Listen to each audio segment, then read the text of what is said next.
Are you bloody joking? The human is starting today. I'm stuck in a different sector for 2 more space months. One with good behaviour. Corporate's really going to let that wrinkly-brained simian run my station on their own. Are they mental? Okay, no need for me to short-circuit. The onboard AI can handle this. He is me, after all. Even if their species is as painfully daft as they say, all they need to do is not blow up the ship, maintain my legitimate business, and follow orders. Well, maybe I can send them a card. Sorry your planet blew up. And welcome to Space Co.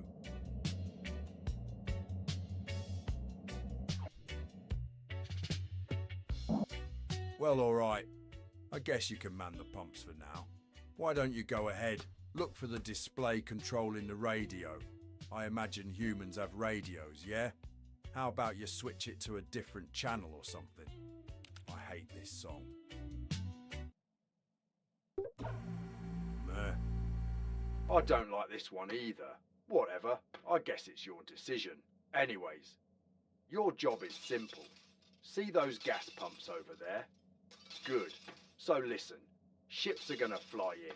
You're gonna wait for them to land, not get crushed by them, and fill them up. Once a ship lands, you're gonna go grab a pump. Click on the highlighted fuel port. After that, line the needles up. Click again. Get the credits. Easy.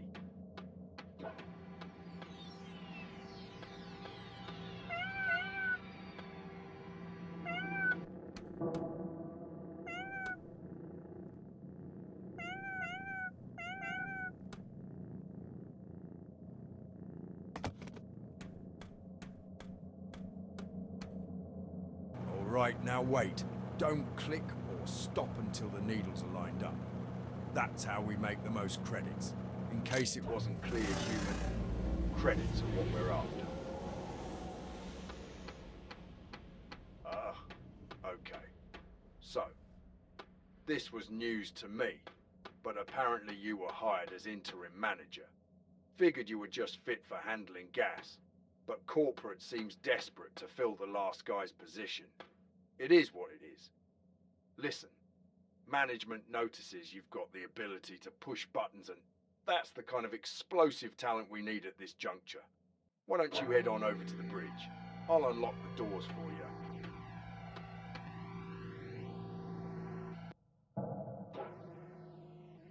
Boy? Alright. Listen, I know it's tempting and all, but we can fetch meat bags from the vacuum of space really easy nowadays. So, don't try that. Otherwise, the company will start docking your anti-death insurance from your pay.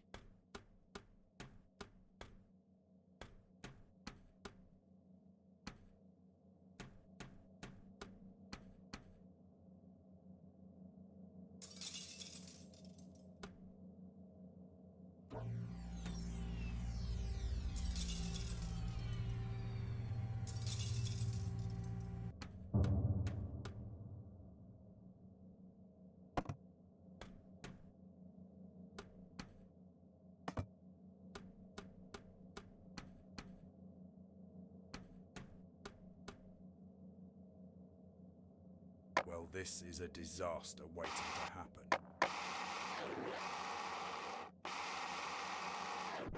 Oh, blimey. Look at that mess. Okay, look.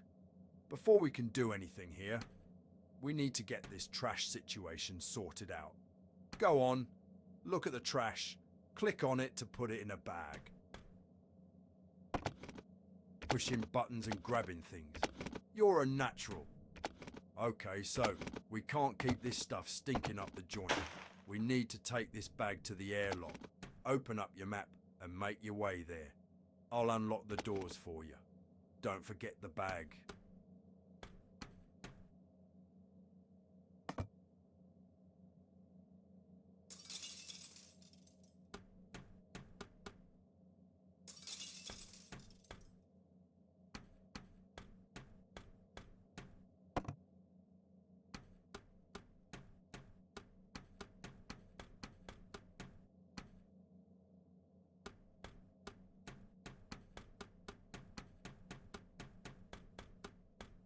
Alright, drop the bag. Now you see that button just outside the airlock door? That's going to open up the airlock to the cold, dark vacuum of space. I'm going to need you to go ahead and click that button. Just make sure you're not in the airlock when you click it. Don't make me have to train another human. Great button clicking. Alright, fantastic. You've learned about our cutting-edge trash disposal unit. You know a bit of the station now. Perhaps everyone was wrong about you. Now then, let's head to the centre of the station, where the shop was. I've got a surprise for you.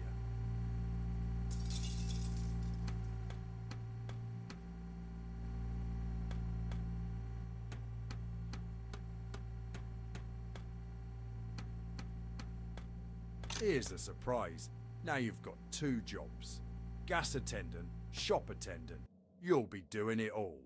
Anyways, you're going to need to learn about building things, like shelves. Why don't you go ahead, open up your build tool and put a couple of shelves down. I've put some credits in your account to get you started.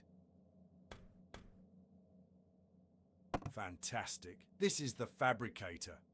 Some humans call it construction mode for some reason, but whatever. Listen, navigate through the categories, select the item you want, and get to building. There's a lot to be built and a lot you've not learned yet, so be sure to check back here often.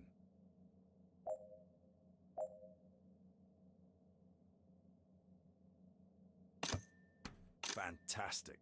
I'll put a couple more credits in your account. Don't worry about paying me back, it's already taken out of your paycheck.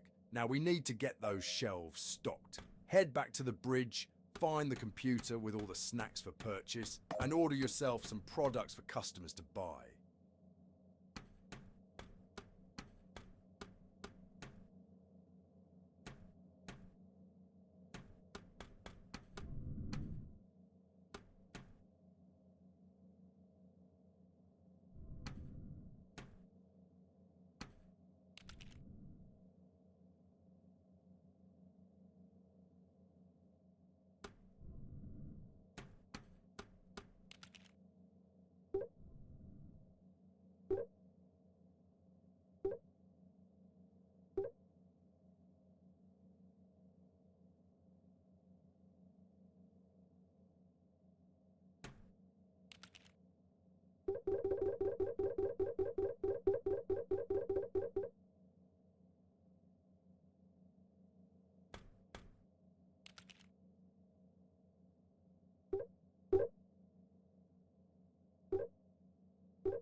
I'm not gonna lie. You've been able to do it all so far. I was told your species was dumb as a bag of space rocks, and yet here you are using computers, pushing buttons, building shelves and whatnot. Surprising. Anyways, the delivery is on its way. You should meet the pilot at the cargo bay. Don't keep him waiting.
This is the cargo hold.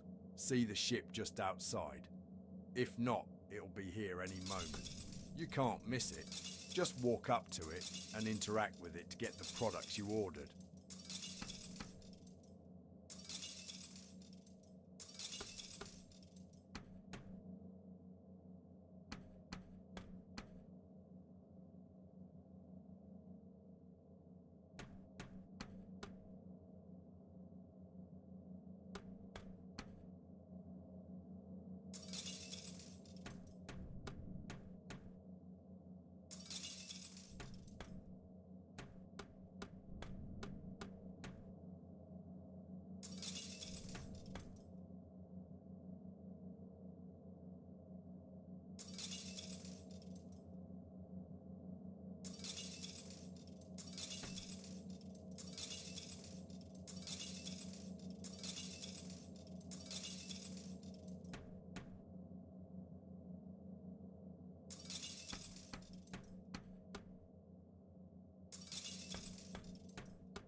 Okay, you got the shipment.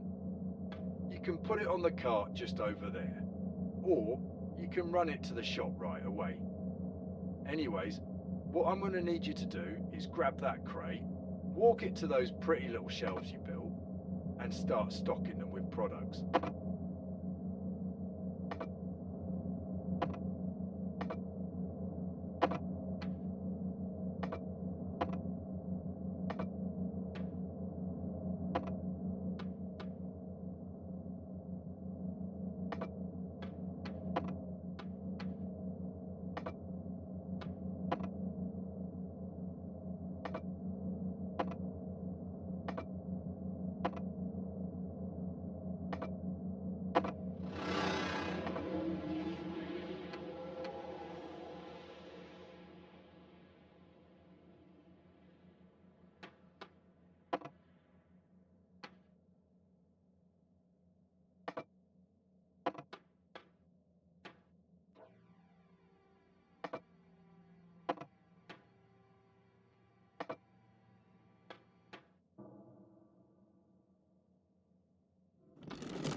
Fantastic. The store opens at 9 sharp. Customers will be arriving at the station soon. Try to tolerate their presence long enough to get their credits. They'll line up at the register when they're ready to check out. Also, mate, ships still need fuel. You've been working on that, right?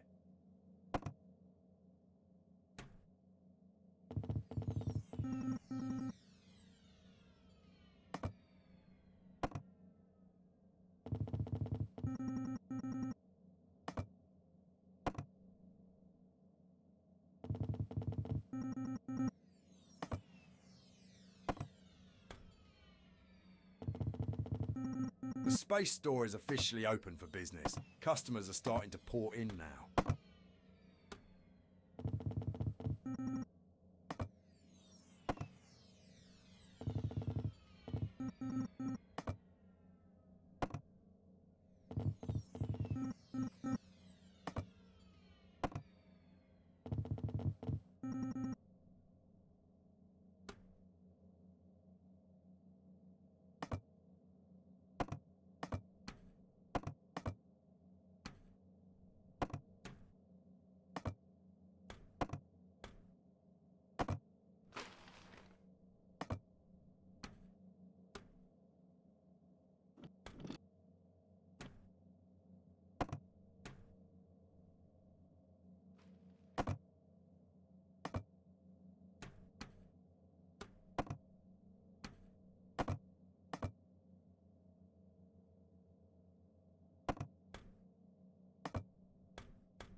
Right, fantastic.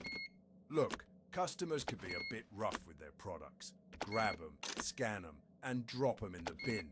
Don't let them fall on the floor. Wonderful. By the way, human, not everyone you see owns a ship. Some of them prefer the convenience and risk of complete obliteration via teleporter. Teleporters you need to operate. You're going to have to go on down to the teleporter room and help them get out of here before they realise just how stale those snacks were.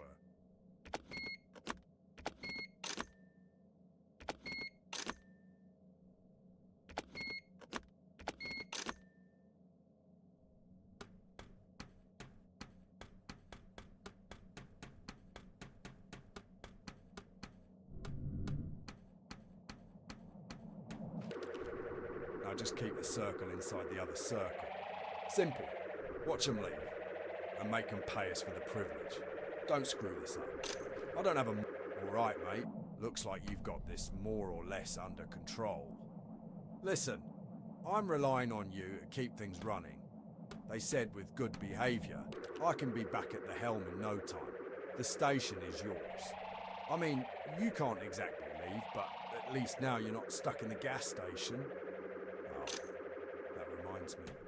We've rigged up the station with signage throughout letting you know what needs attention. Under no circumstances are you to go into the hydroponics bay. Seriously, I mean it. Do not go there. It's boring, quite frankly. There's nothing there for you to see. Just empty, really. So, yeah, just don't. Understood? Great. Have at it. I'm sure we'll be in touch.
All right, human. You've done good. The store is closed for the night. Tend to the station, or, if you feel you've done a good job, go ahead and crash in your bunk.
There you have it.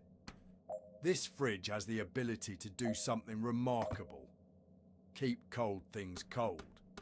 Drinks and alcohol are now available for purchase. Make sure you keep a variety of products to keep the customers happy.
Don't you know what time it is, mate?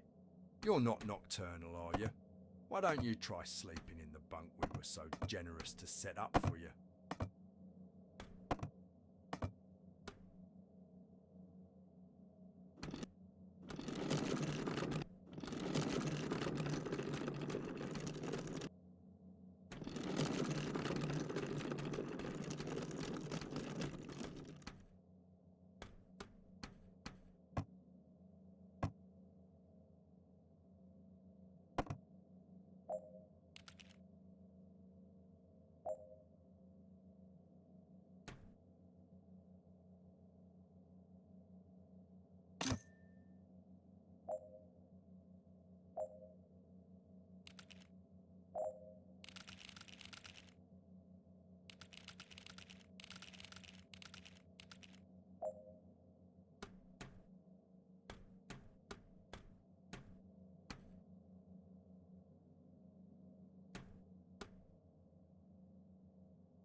Human, just turn around and tend to the station.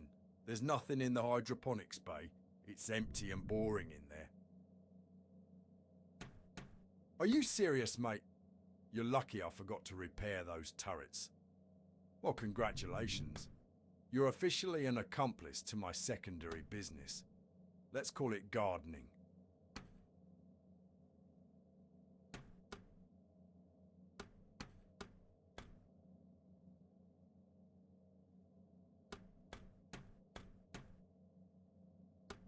Okay.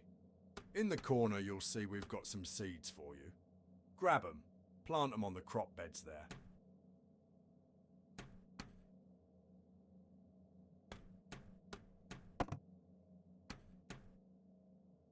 Fantastic.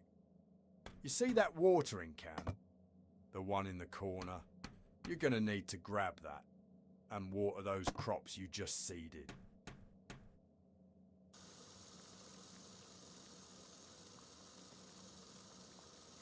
Perfect.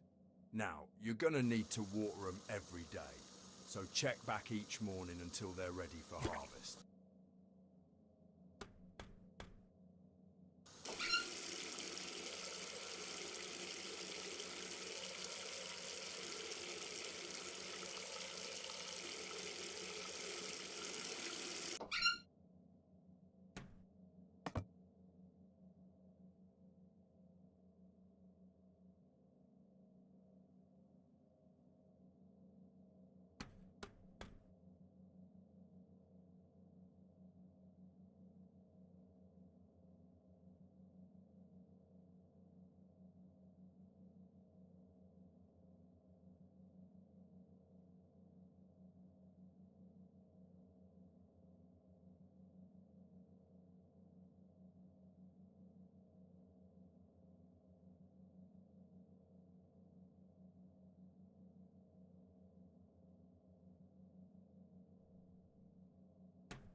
know that gas doesn't just magically portal in like some sort of futuristic liquid, right?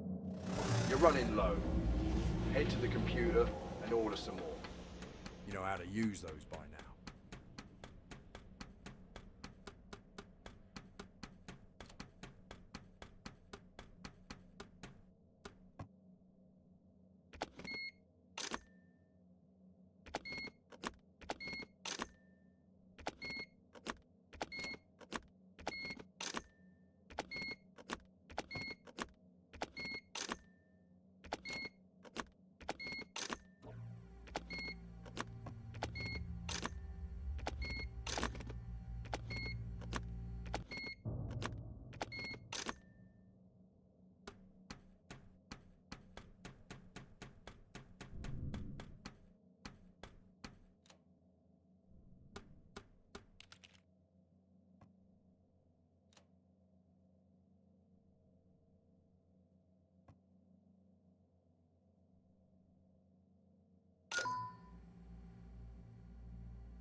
Great. Alright, look. For you this might look like a snack. For them it's a real trip. An expensive one at that. Slap it on the table there, grab the scissors and slice it up. Clear bags are on the left. Be gentle. This is delicate product after all. Put the slices in the bags. Don't waste any.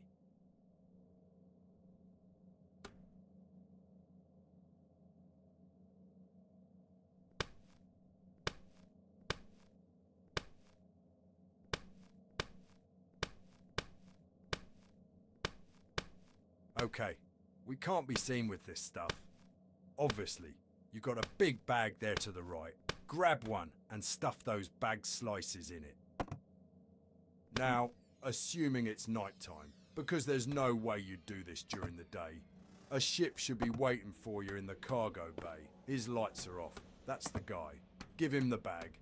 He'll reward you.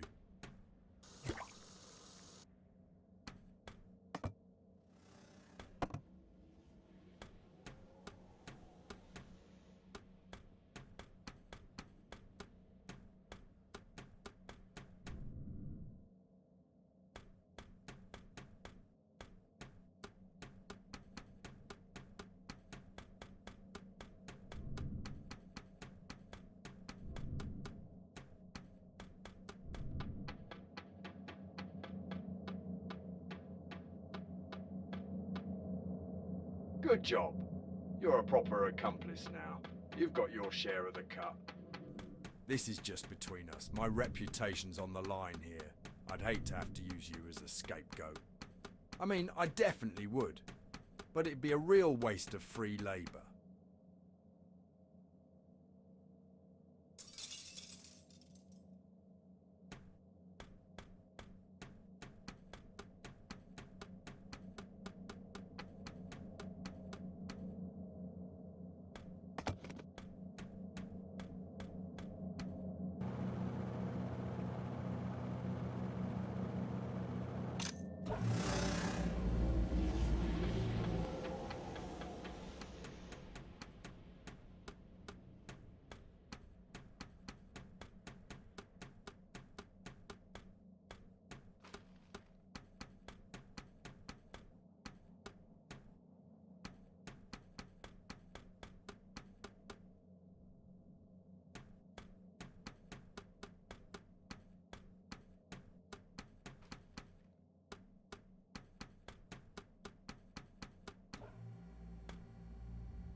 Damn space kids. You heard that noise? Someone's tagged the place. Grab the watering can from the hydroponics bay. Or order one on the bridge and clean that mess up. Makes us look bad.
phenomenal. We've teleported so many folks that management has allowed us to add a new interstation teleporter. It's available for upgrade over at the upgrade terminal, on the bridge.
right? We've fueled enough ships that management has allowed us to expand our docking bay.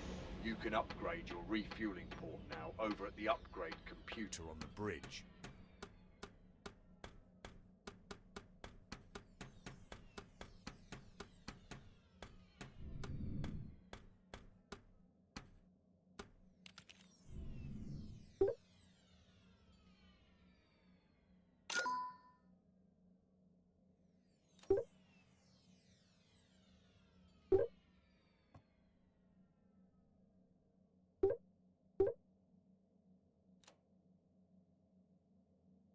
Fantastic! You purchased your first interstation teleporter. You can find it on the tool menu in the special category. Go build them and see what they can't do.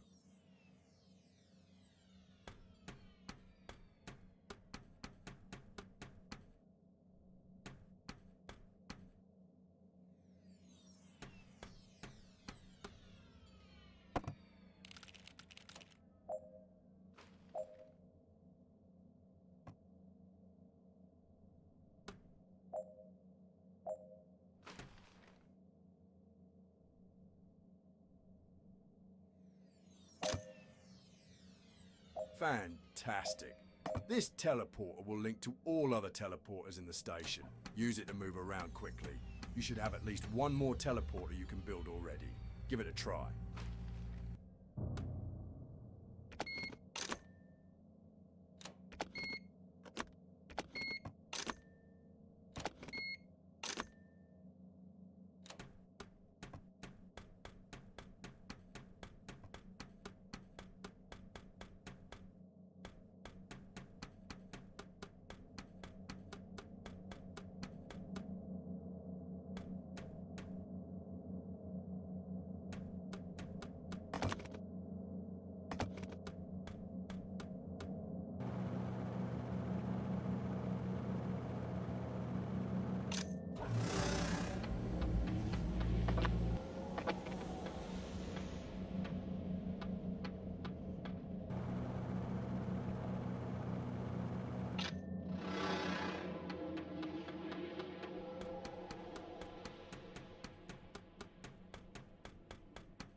Oi.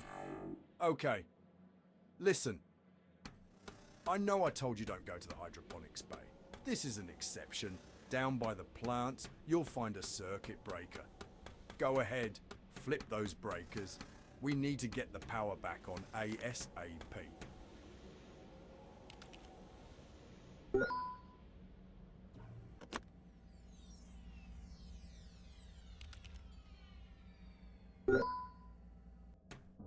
Okay, the breakers are just to the left of the door.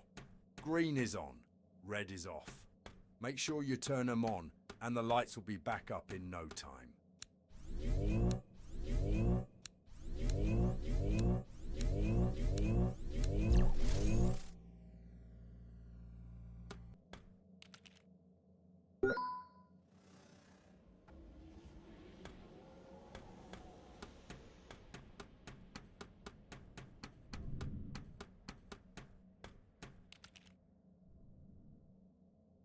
Management has noticed we're purchasing gas more frequently now, and as such they've given you the ability to upgrade your fuel tank.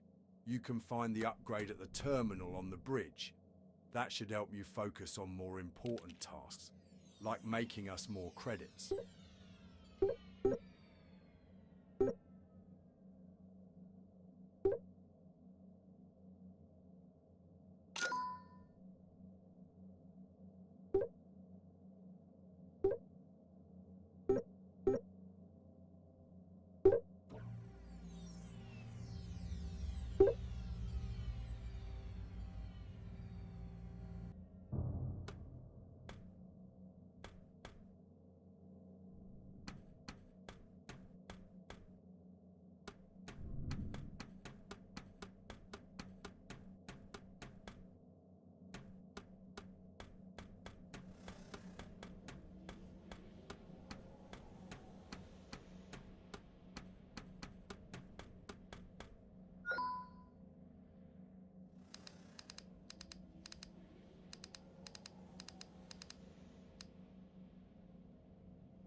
Fantastic.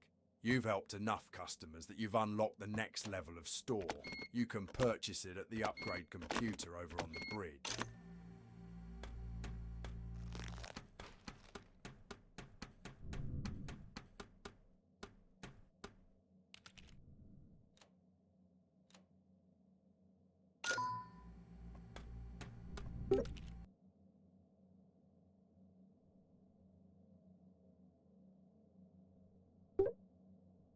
Congratulations, mate. You got a bigger shop now, so I guess that means my station is still in one piece. You're almost ready to be trusted to hire employees. Make sure to check out the employee terminal on the bridge.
That's a lot of customers you've teleported. What if you could pay credits to hire something to do that for you? Good news, teleporter employees are now available for hire on the bridge.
Hey, mate.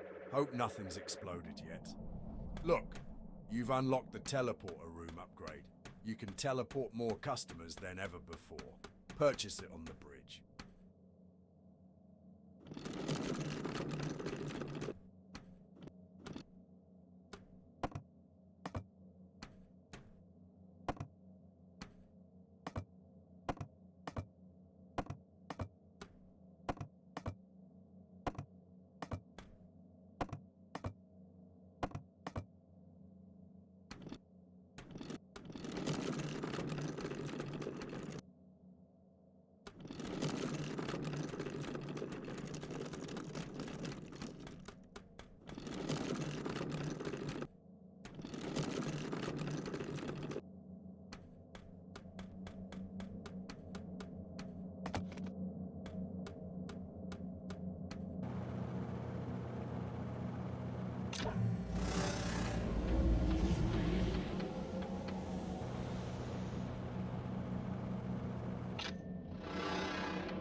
I'm not gonna lie, human.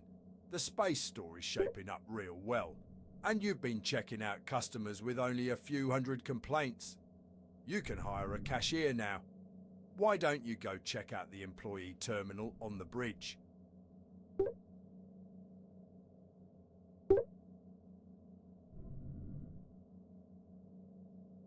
Fantastic.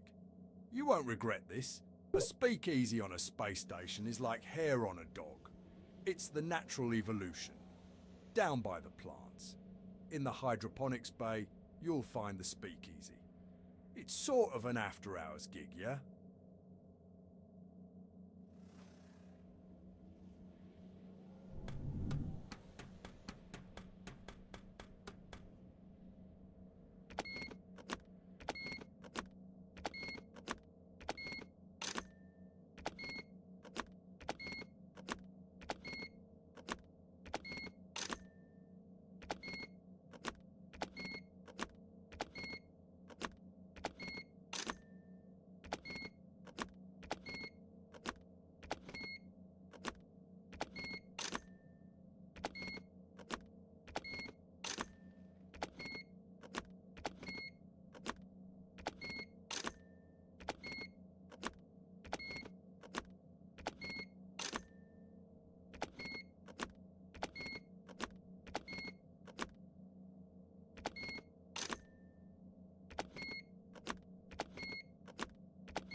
back to the Patriot Power Hour, the only show powered by facts, rage, and a small illegal reactor under my floor. And today, I'm coming for the real criminals, Space OPEC. That's right, the Outer Planetary Energy Cartel, aka the same slime balls who've been artificially limiting fuel reserves while sitting on enough graviton oil to ignite a nebula. We're just regulating the flow, they say. Regulating? Buddy, I've seen less choking in a Martian mime tournament. Do you know what I paid for a liter of Phase 2 flux gel last week? 28 credits. That's more than I paid for my last exosuit and the trial to get custody of my clone. Why? Because some interstellar trust fund larvae on Titan decided they didn't feel good about drilling this cycle. Oh, but they felt great about selling moonbeam futures to the hyper-rich. Great job, Draxel.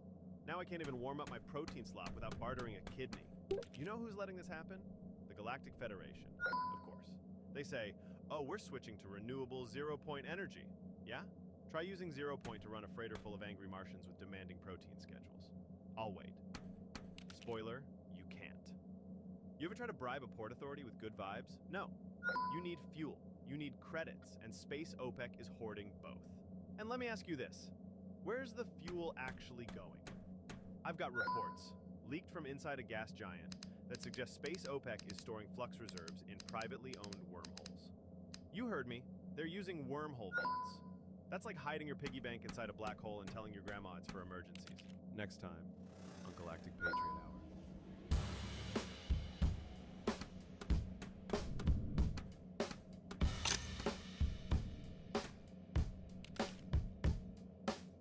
They told us fusion core shortages were inevitable. They blamed supply chain collapses, quantum instability, and someone spilling soup on the reactor blueprints. But I know the truth. There's a warehouse full of pristine fusion cores just sitting on Pluto. Rows, racks, stacks. Enough to power every starship in the sector for the next millennium. Just collecting dust behind a bio-locked fence, guarded by retired clones and a blind AI named Milton, who thinks he's still working in customer service. You ever had your identity verified by a toaster with abandonment issues? It's haunting. We're being lied to. They've got the juice. They just don't want you to have it. Because if you had power, you wouldn't need them. See you next cycle, Patriots. Bring a flashlight. And maybe a decoy Milton. I finally got it. The proof. Fusion core shortage? Fake. Rolling blackouts? Manufactured.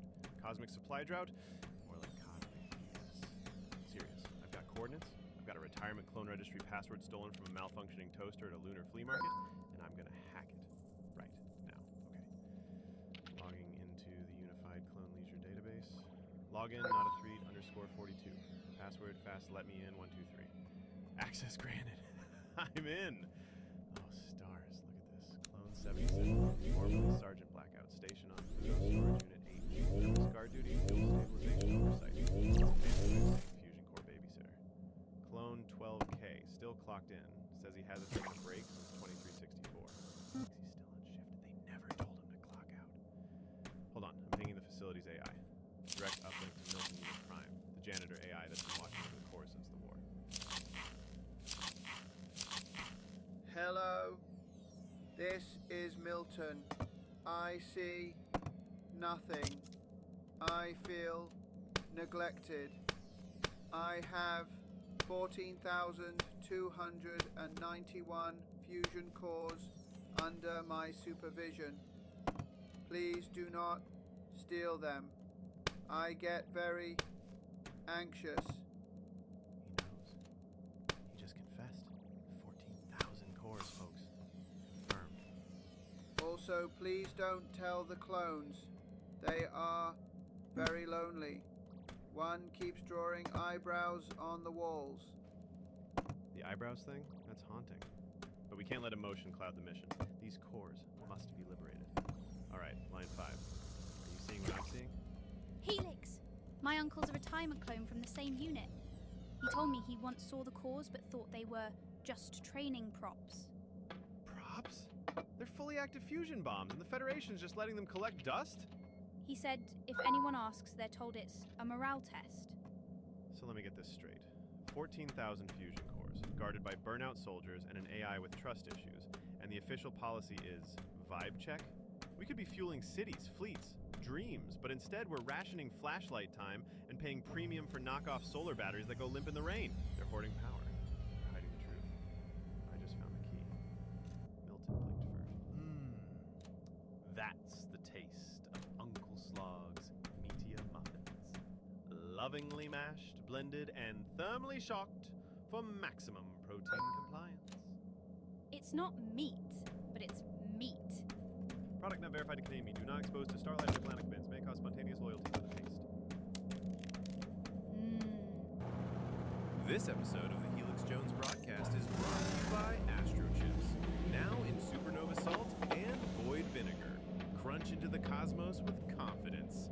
Astro Chips. They're probably not sentient anymore. Okay, now that the corporate mind control obligations are out of the way, let's talk about the stellar highways. You've seen them. Glowing lanes between stars. Neatly connected like somebody played Space Connect the Dots with them. They want you to believe those were built by the ancients with space hammers and star nails or whatever. Wrong. They weren't made. They were already there. They're bones, people. Bones of a creature so big we mistook its nervous system for public infrastructure. That's why it hurts when you jump through them too fast. You're traveling through something's sciatic nerve. And they knew. The United Stellar Transit Authority? Fake. Just a shell corporation for Neptune's third moon, which, by the way, doesn't exist. Check the maps. Now check your memory. One of those is lying. I once took the Delta 13 lane to visit my cousin Rodney. Wasn't Rodney at the end. Wasn't anything. Just me, staring into an eye the size of Mercury. It blinked. But hey, at least I had a bag of Astro Chips with me. Void vinegar. Crunch so loud, even the ancient space beast couldn't hear my screams. The worst part? They're trying to pave new ones. Pave? With what? Quantum gravel? You think you can slap asphalt on a being older than time and not expect consequences? You ever wonder why some stars vanish from the sky? It's not death. It's blinking. And every time we drive across its nerves like we own the place, it gets one step closer to scratching the itch. And when it does, that's it. That's the Great Cosmic Collapse. Or as the prophecy calls it, Tuesday. This transmission sponsored by Astro Chips. Taste the infinite, chew responsibly. Now in new quantum dill. This is Helix Jones. Highways aren't real. Your GPS is a liar. And space is trying really, really hard not to sneeze. Signing off.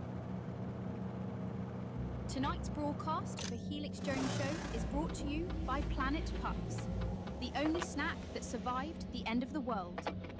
Apocalyptically delicious. Okay. You ever wake up and feel older than you should? Like time skipped ahead, but only for your joints.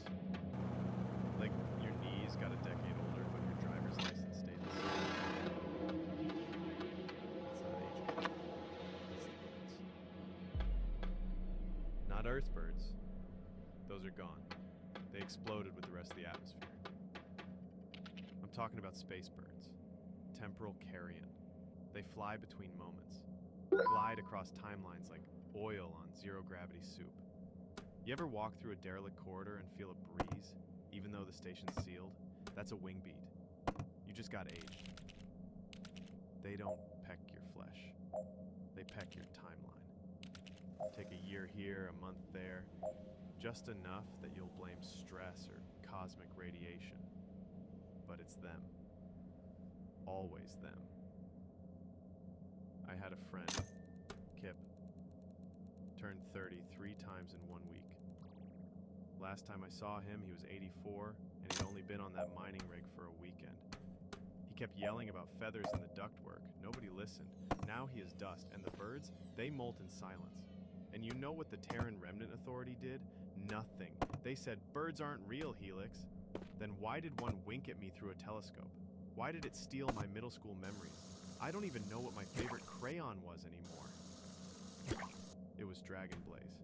I know it was. Anyway, if you want to keep your years where they belong, never eat snacks outside. Never dream in feathered shapes, and never, ever whistle past a quantum field, they hear it. They come. Tonight's transmission sponsored by Planet Puffs, the crunchy treat that defied extinction, apocalyptically delicious. Pick them up at your favorite stellar way station. Tell them Helix sent you. This is Helix Jones. Watch the vents, guard your birthdays, and if you hear chirping in the reactor core, don't look up. You're already old.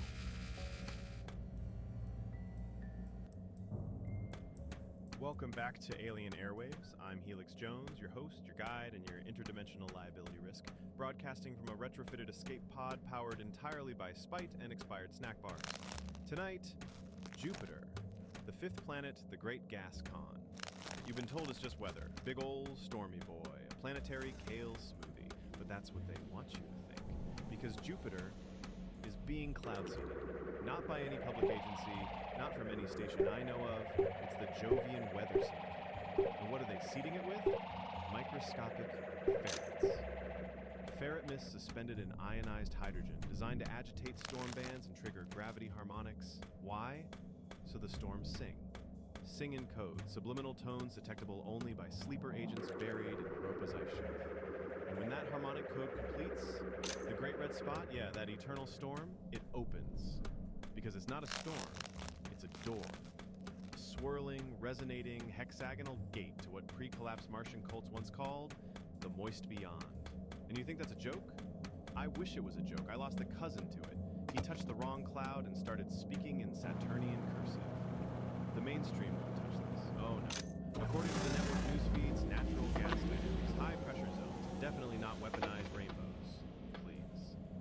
This episode is brought to you by Lunar Lager, brewed in half gravity with full regret. Lunar Lager, because good stories don't come from smart decisions. So what does it all mean? Should you panic? Should you wrap your houseplants in foil and hum in C minor every time there's a Jovian eclipse? Yes. Yes, you should. Because this isn't just Jupiter.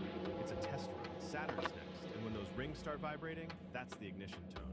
That's when the moth cults wake up. We'll be back after this short word from a temporal insurance provider that may or may not exist. Stay tuned. Or don't. Either way, your neural frequency is already on file.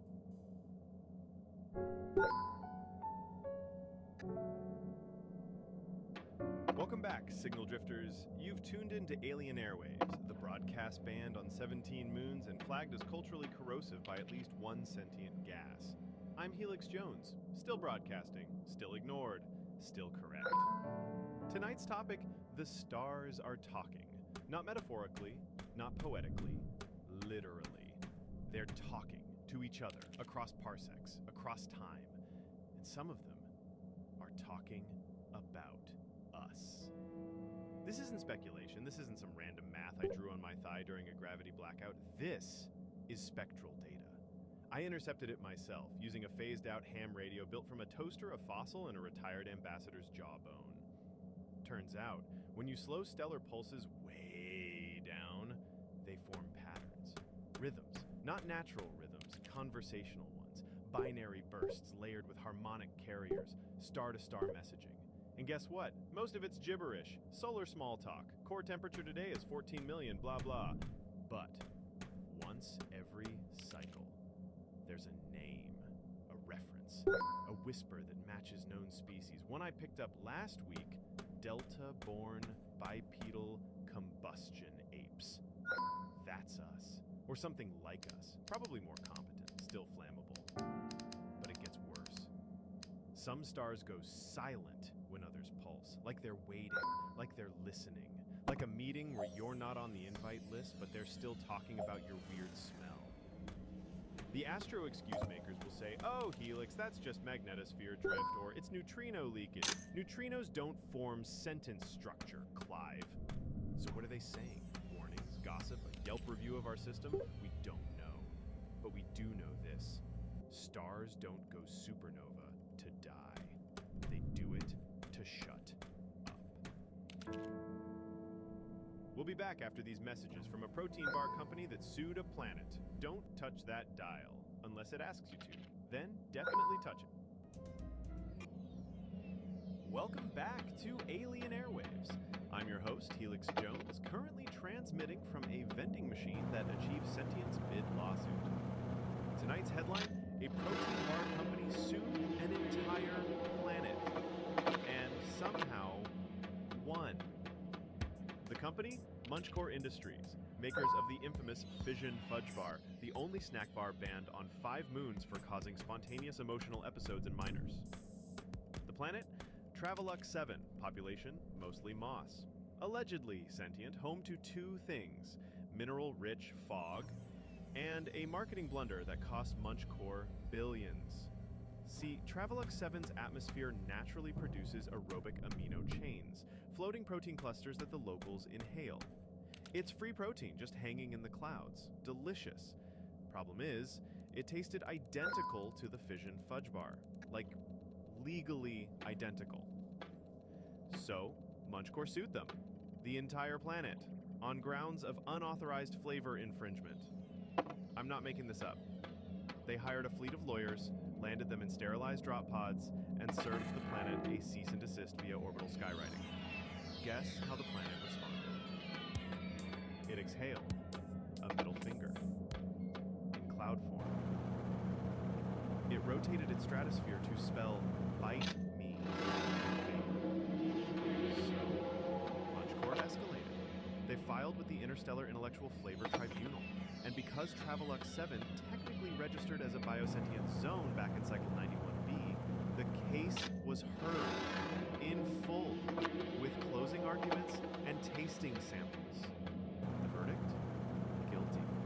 Travelux 7 was ordered to cease organic production of competing flavors and to pay damages in the form of raw minerals for every sentient being that had ever licked the sky.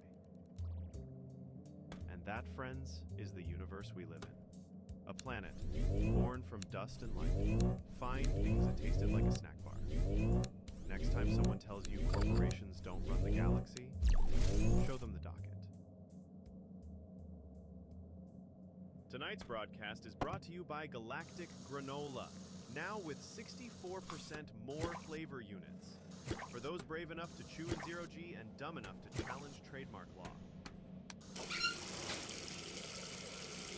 We'll be back after these messages from a freelance moon operating emotional support orbits. Until then, keep your mouths open and your wallets closed. They're charging for air next.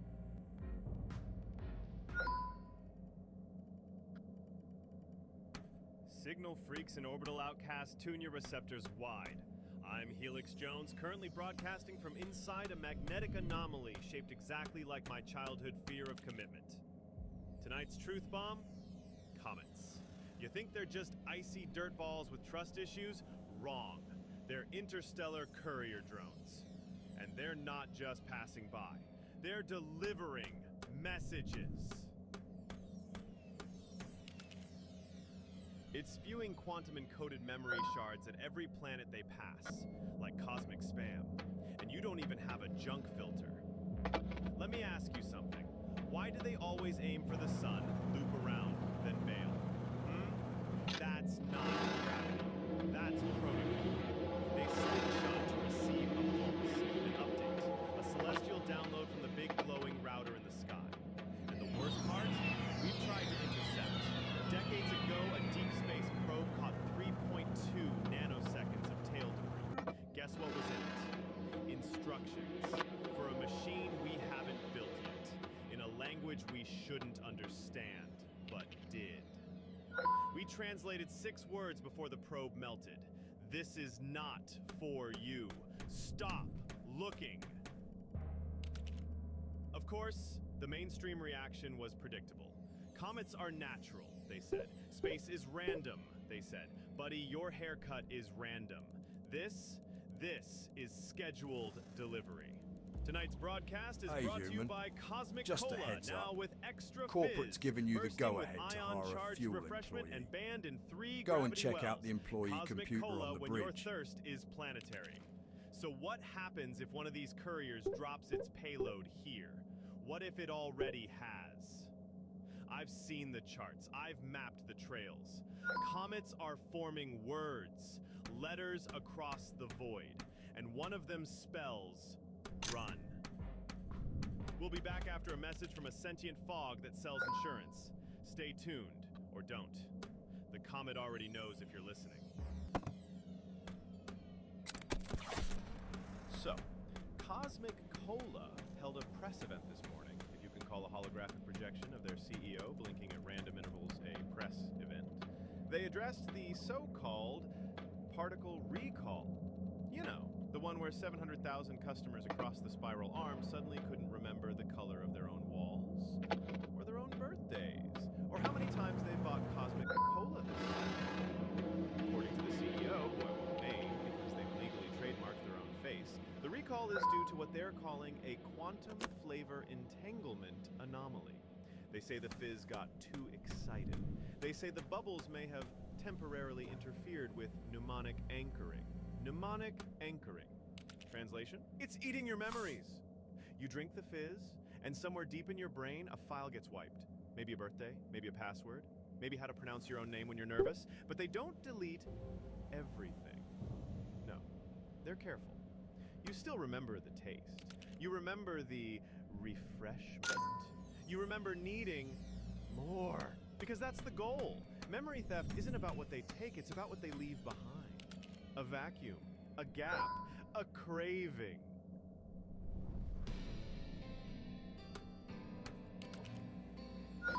Cosmic Cola says they're working on a fix, that refunds are available if you can remember your purchase date, which, conveniently, you can't. Now ask yourself this. How many flavor recalls have there been this cycle? 5, 9. The last one was over Flavor Ghosts. The one before that? Fizz that replaced dreams with corporate logos. But sure, I'm the problem. I dumped my last can into a containment field. The Fizz spelled my name.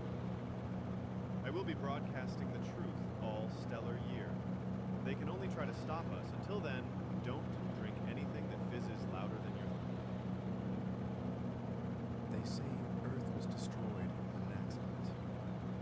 Fuel miscalculation. Reactor casting. Unforeseen mass instability. Here's what they don't do. Earth wasn't destroyed to eliminate the planet.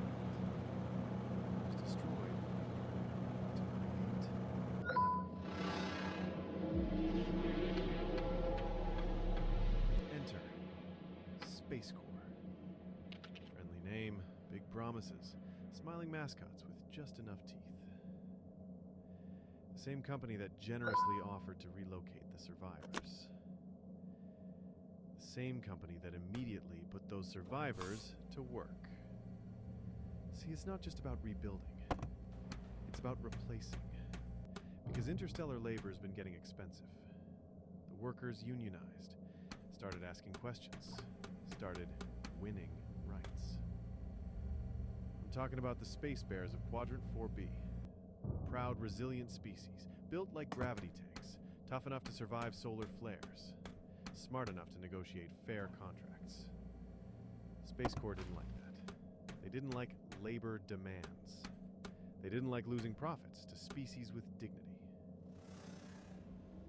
So they found a cheaper alternative. Humans. Desperate, displaced, still clinging to nostalgia and ration packs. And if Earth just happens to explode, well, now you've got a billion willing workers with no home, no union, and no clue. Perfect. And the bears? Discredited, relocated, labeled too volatile for orbital work. As if they didn't build half the stations in the sector with their bare paws. So, next time you see a human hauling asteroid scrap for 9 credits an hour, while a bear sleeps in a containment cell, ask yourself, who really benefits? Because Earth wasn't an accident. It was a merger. And we're the product. Tonight's expose is sponsored by Cosmic Cola. Now with extra fizz and absolutely no labor violations we'll admit to on record. Cosmic Cola. Drink it before it drinks you.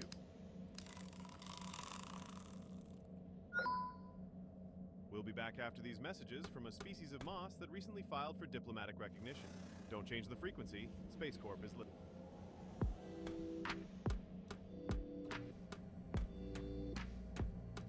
You're listening to the Helix Jones Show, the only broadcast officially banned in all 12 flavors of the Orion Courts. And today, we've got a fresh one. A leaked memo from the bowels of Space Corp's Department of Redacted, which I assume stands for something like displacing lifeforms elegantly. To all executive leadership life units from Assistant Regional Vice Overlord, Relocation Division. Subject, ERI progress and interplanetary justification strategies. You know it's serious when the memo has both progress and justification in the title. Phase 1 of the Earth Relocation Initiative has been successfully implemented. Planetary destabilization was executed via controlled redacted burst and minor redacted ritual. Please remind all marketing nodes to refer to this as a tragic and unforeseeable cosmic burst. A cosmic burst. Survivors, hereafter referred to as human-shaped resource clusters, have been safely redistributed to exciting career opportunities aboard Orbital Work Camp Cube 7 through Redacted, but it's clearly just a doodle of a middle finger. Exciting career opportunities. Yes, like lava hauler and station janitor. Existing interstellar labor species, example, space bears, 4B quadrant, have been offered generous transitional options including A. Voluntary relocation, B. Involuntary relocation, C. Complementary cosmic cola, D. Bear-sized motivational posters. They bribed an entire species with a poster that says, "Hang in there." Concerns of forced displacement have been thoroughly reviewed and legally vaporized by our ethics consultants. See Carl. Carl has assured us that all actions taken are probably fine. Ah yes, Carl, ethics wizard of Sector HR, famous for his 12-minute ethics certification and willingness to look away. End memo. Please shred using approved orbital shredding beam. Or if you're feeling retro, feed to Greg. Greg loves memos. Who is Greg? Why does he eat memos? No follow-up, no clarification, just Greg. So there you have it. Earth's gone, the bears got bribed with soda, and humanity's now listed as a mobile labor flavor. We'll be back after this transmission from a suspiciously upbeat asteroid who insists he's not part of Space Corps' new mascot campaign. Until then, keep asking questions, especially...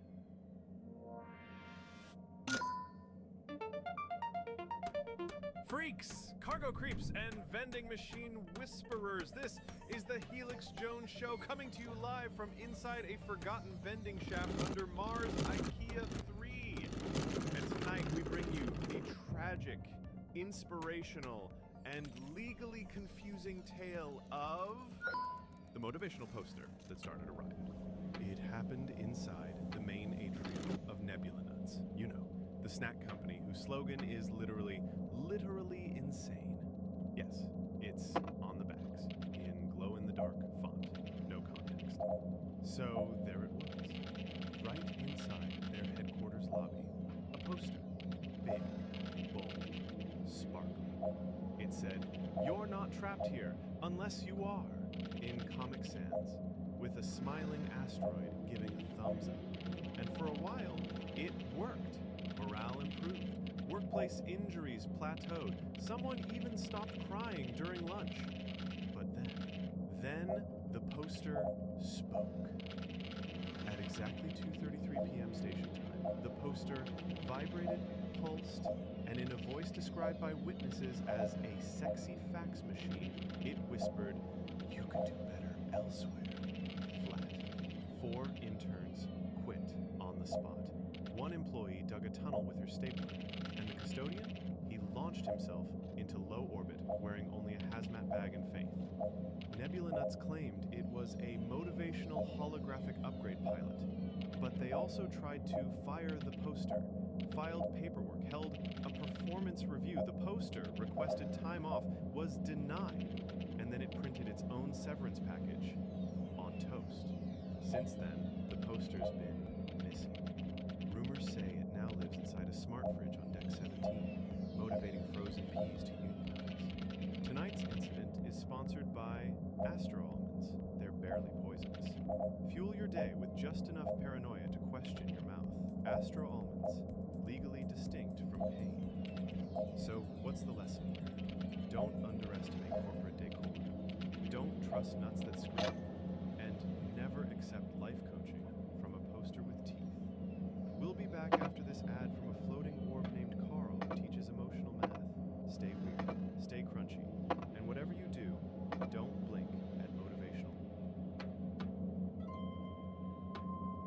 I want to talk about Carl. Carl is a floating orb, roughly the size of a beach ball, covered in blinking lights and at least 3 items. He showed up outside my airlock last week with a laminated pamphlet titled Emotional Math, Adding Feelings, Subtracting Shame. He didn't knock, he just hovered, humming, glowing softly in apology. He said things like, "Your anxiety is a long division problem you are solving with fire," and "Love is a recurring decimal that doesn't round up for you." I didn't understand it, not at first, but then he beeped directly into my soul and showed me this equation. Hope times past failures divided by select worth minus parental approval equals Tuesday. I cried for 47 minutes. And then I made soup. I don't know why. Carl said the broth balanced my variables. Since meeting Carl, I now understand that guilt is just misplaced multiplication. That joy is an exponent you have to raise yourself. That sometimes sadness is just feelings in italics. Carl doesn't speak in words, he speaks in emotional whiteboard scribbles. He taught me how to carry the one in my heart. He told me my shame had a square root, and then gently erased it.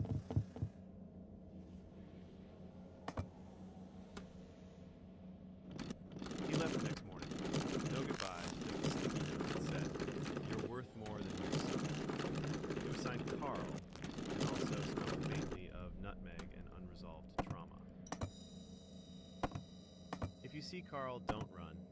Don't ask him for answers. Just show him your equation. Let him help you factor in the weird. We'll be back after this meditation break, sponsored by my own unresolved issues. Stay balanced, and remember, emotions carry depth.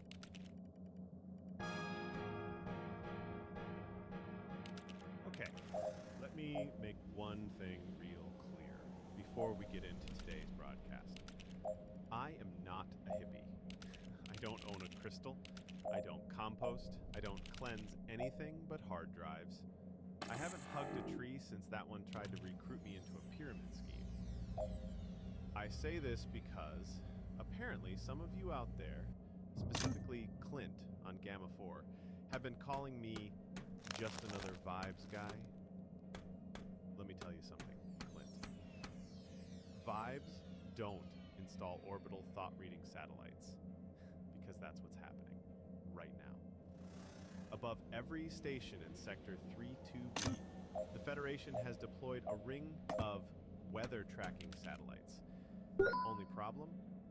There's no weather inside a sealed orbital habitats, unless you count brainstorms. Each satellite is tuned to intercept cerebral wavelengths. They're not tracking cloud cover. They're stealing sweets. They call it emotive surveillance for harmony. I call it head spying. I noticed it after my dream started buffering. After I couldn't finish a sentence without forgetting the last one. After I started hearing hold music every time I had a new idea. But sure, Helix is paranoid. Helix wears aluminum socks. Helix screamed at a moon for 11 minutes. You think the moon didn't deserve it? Last week I tried to write a joke about bureaucracy and accidentally summoned a drone with a clipboard. His name was Craig. It graded my punchline. A C-. Tonight's totally unfiltered, unmedicated broadcast is sponsored by Galaxy Gummies. Whoa! Now with 800% your recommended daily dose of whoa. Galaxy gummies. Chew one and forget what species you are. In a good way. Whoa. I've lined my quarters with copper wire, abandoned my toothbrush, and started thinking only in haiku. So far it's helping, until they tune into poetry. We'll be back after this emotional cool down and a brief pause to scream directly into a cup of yogurt. Stay sharp. And Clint, I'm coming for you. With facts.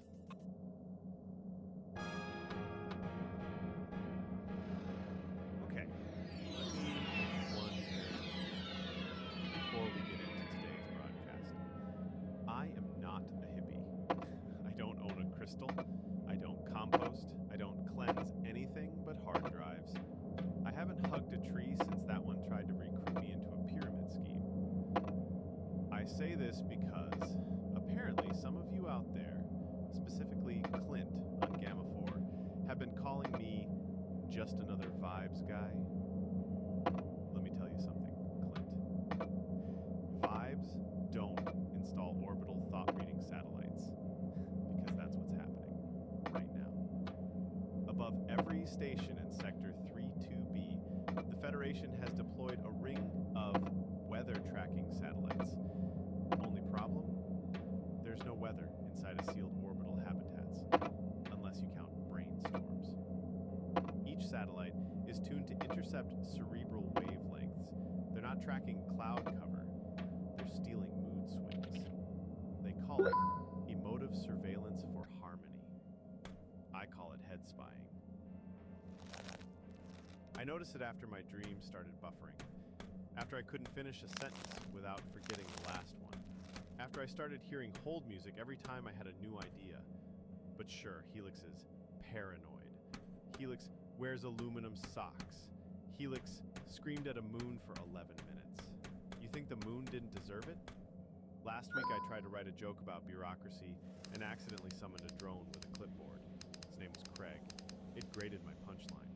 A C-. Tonight's totally unfiltered, unmedicated broadcast is sponsored by Galaxy Gummies. Whoa! Now with 800% your recommended daily dose of whoa. Galaxy Gummies. Chew one and forget what species you are. In a good way.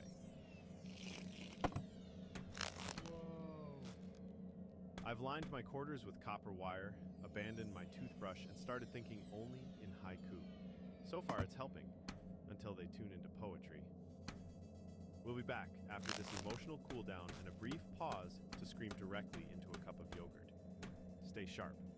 And Clint, I'm coming for you. With facts. Let's talk about rocks. Big ones, floating ones, the kind that used to mind the business and now want your job. Because Space Corp has officially entered their hollowed asteroid phase, which, if you know your corporate history, is one phase before genocide and 2 phases after marketing says, oops, they're hollowing out asteroids, filling them with imitation culture, generic biology, and job descriptions. Then sending them into orbit around vulnerable planets to softly displace the locals. Last cycle, it was Glurnok 9. Peaceful, productive, famous for their sponge wool exports and interstellar pursuits. Now, all replaced by asteroid workers with fiberglass smiles and catchphrases like, I sure do love participating in society, friend unit. It's dystopia, and it rhymes. And now they're heading for Zephyr 4, home of the cloud weavers, sky poets, and the only known population of naturally occurring accordion birds. And you guessed it, they're next in line to be politely phased out in favor of pre-programmed asteroid citizens built by Space Corp's Department of Strategic Likeness and Brand Safe Emotion Simulation. And it gets worse! The Outer Plutonian Revolutionary Band of Spice, yeah, the ones who make the hallucination saffron that lets you see music, are openly resisting. Space Corp has already begun orbiting asteroidal customer service drones above them, with names like Brax-32 and Doug. One of them tried to marry a volcano. The volcano declined, so now they're mad. Don't let the asteroid smile fool you. They're not neighbors. They're bootleg citizens with a script. And that script ends with your history deleted and your job reposted as a habitable mass management consultant. If you're on Zephyr 4, hold your sky poetry tight. If you're in the Outer Spice Band, don't breathe anything wearing a name tag. And if someone knocks and they sound like gravel learning manners, run.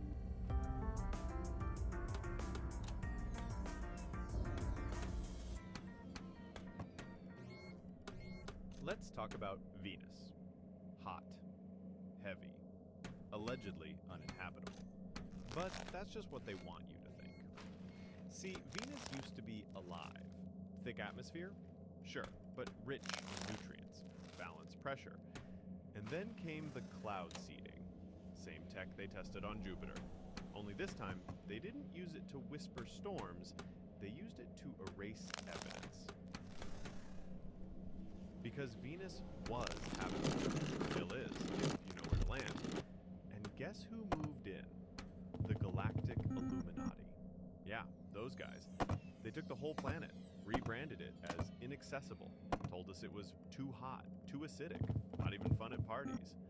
Meanwhile, they built cities in the upper clouds, floating fortresses, thought control towers, dream filters, and somewhere in there, a vegan cafe that serves mind-stabilized kelp. They don't want me talking about this.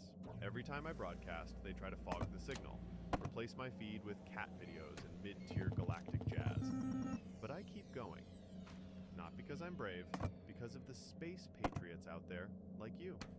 You, who refuse to let your consciousness be sorted into ad-friendly clusters. You, who know that the truth isn't optimized for streaming. Venus is broadcasting too. If you listen during sleep, during static, during that weird moment between sneezes, you'll hear it. A hum, a warning, a grocery list with your name on it. They're afraid of you. That's why they clouded the skies. That's why they say Venus is dead.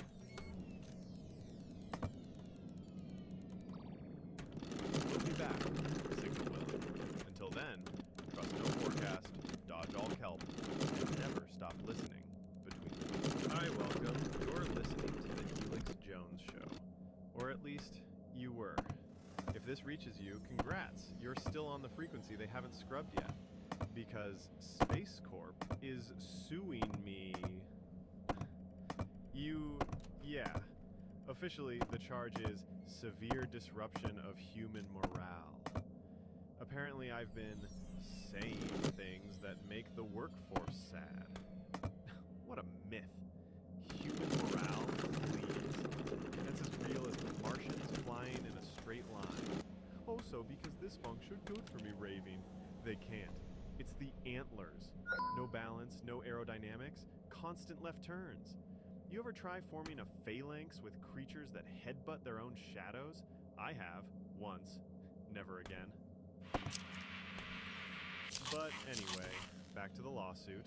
They say I'm sabotaging interstellar cohesion, that I encourage skepticism and make too many jokes about asteroid citizenship programs. Guilty, on all counts. I fought it still and get it cohesion. But here's the thing. I've got you. Listeners, signal hackers, space patriots, the ones out there boosting this show through garbage repeaters, moondish relays, and forgotten vending hubs. You've helped me stay live, but they're still coming. I've had drones buzz my signal shack, found corporate snack wrappers in my laundry. One of them licked my airlock window and whispered, "We see you." So yeah, I'm on the run now. I'm recording this from inside a moving supply crate full of artificial nut dust and expired space muffins. Do not pity me. The muffins are actually pretty good. They may catch the broadcast, they may shut it down, but they'll never silence the signal. As long as one of you out there is listening, really listening, I'm still in the game. More soon. Or never.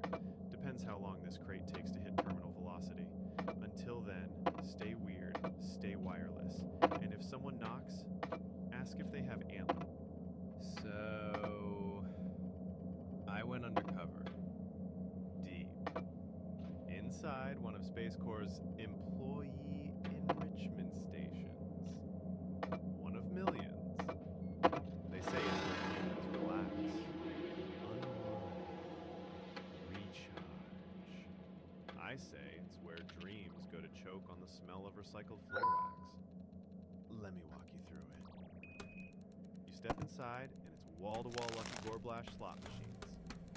Everywhere. Lights flashing, tentacle spinning, big cartoon alien yelling, "Try again, friend beast! Only 90 more credits for a taste of joy!" 90 credits. That's what the average human on station earns in a full cycle of mop-tier labor. And they're spending it all to watch a cartoon squid mock their income bracket in real time. Some of them cheer when they lose. I saw a man bow to the machine. Another gave it his belt. The walls were decorated too. But not with art, no. Posters. Smiling asteroids, motivational slime quotes.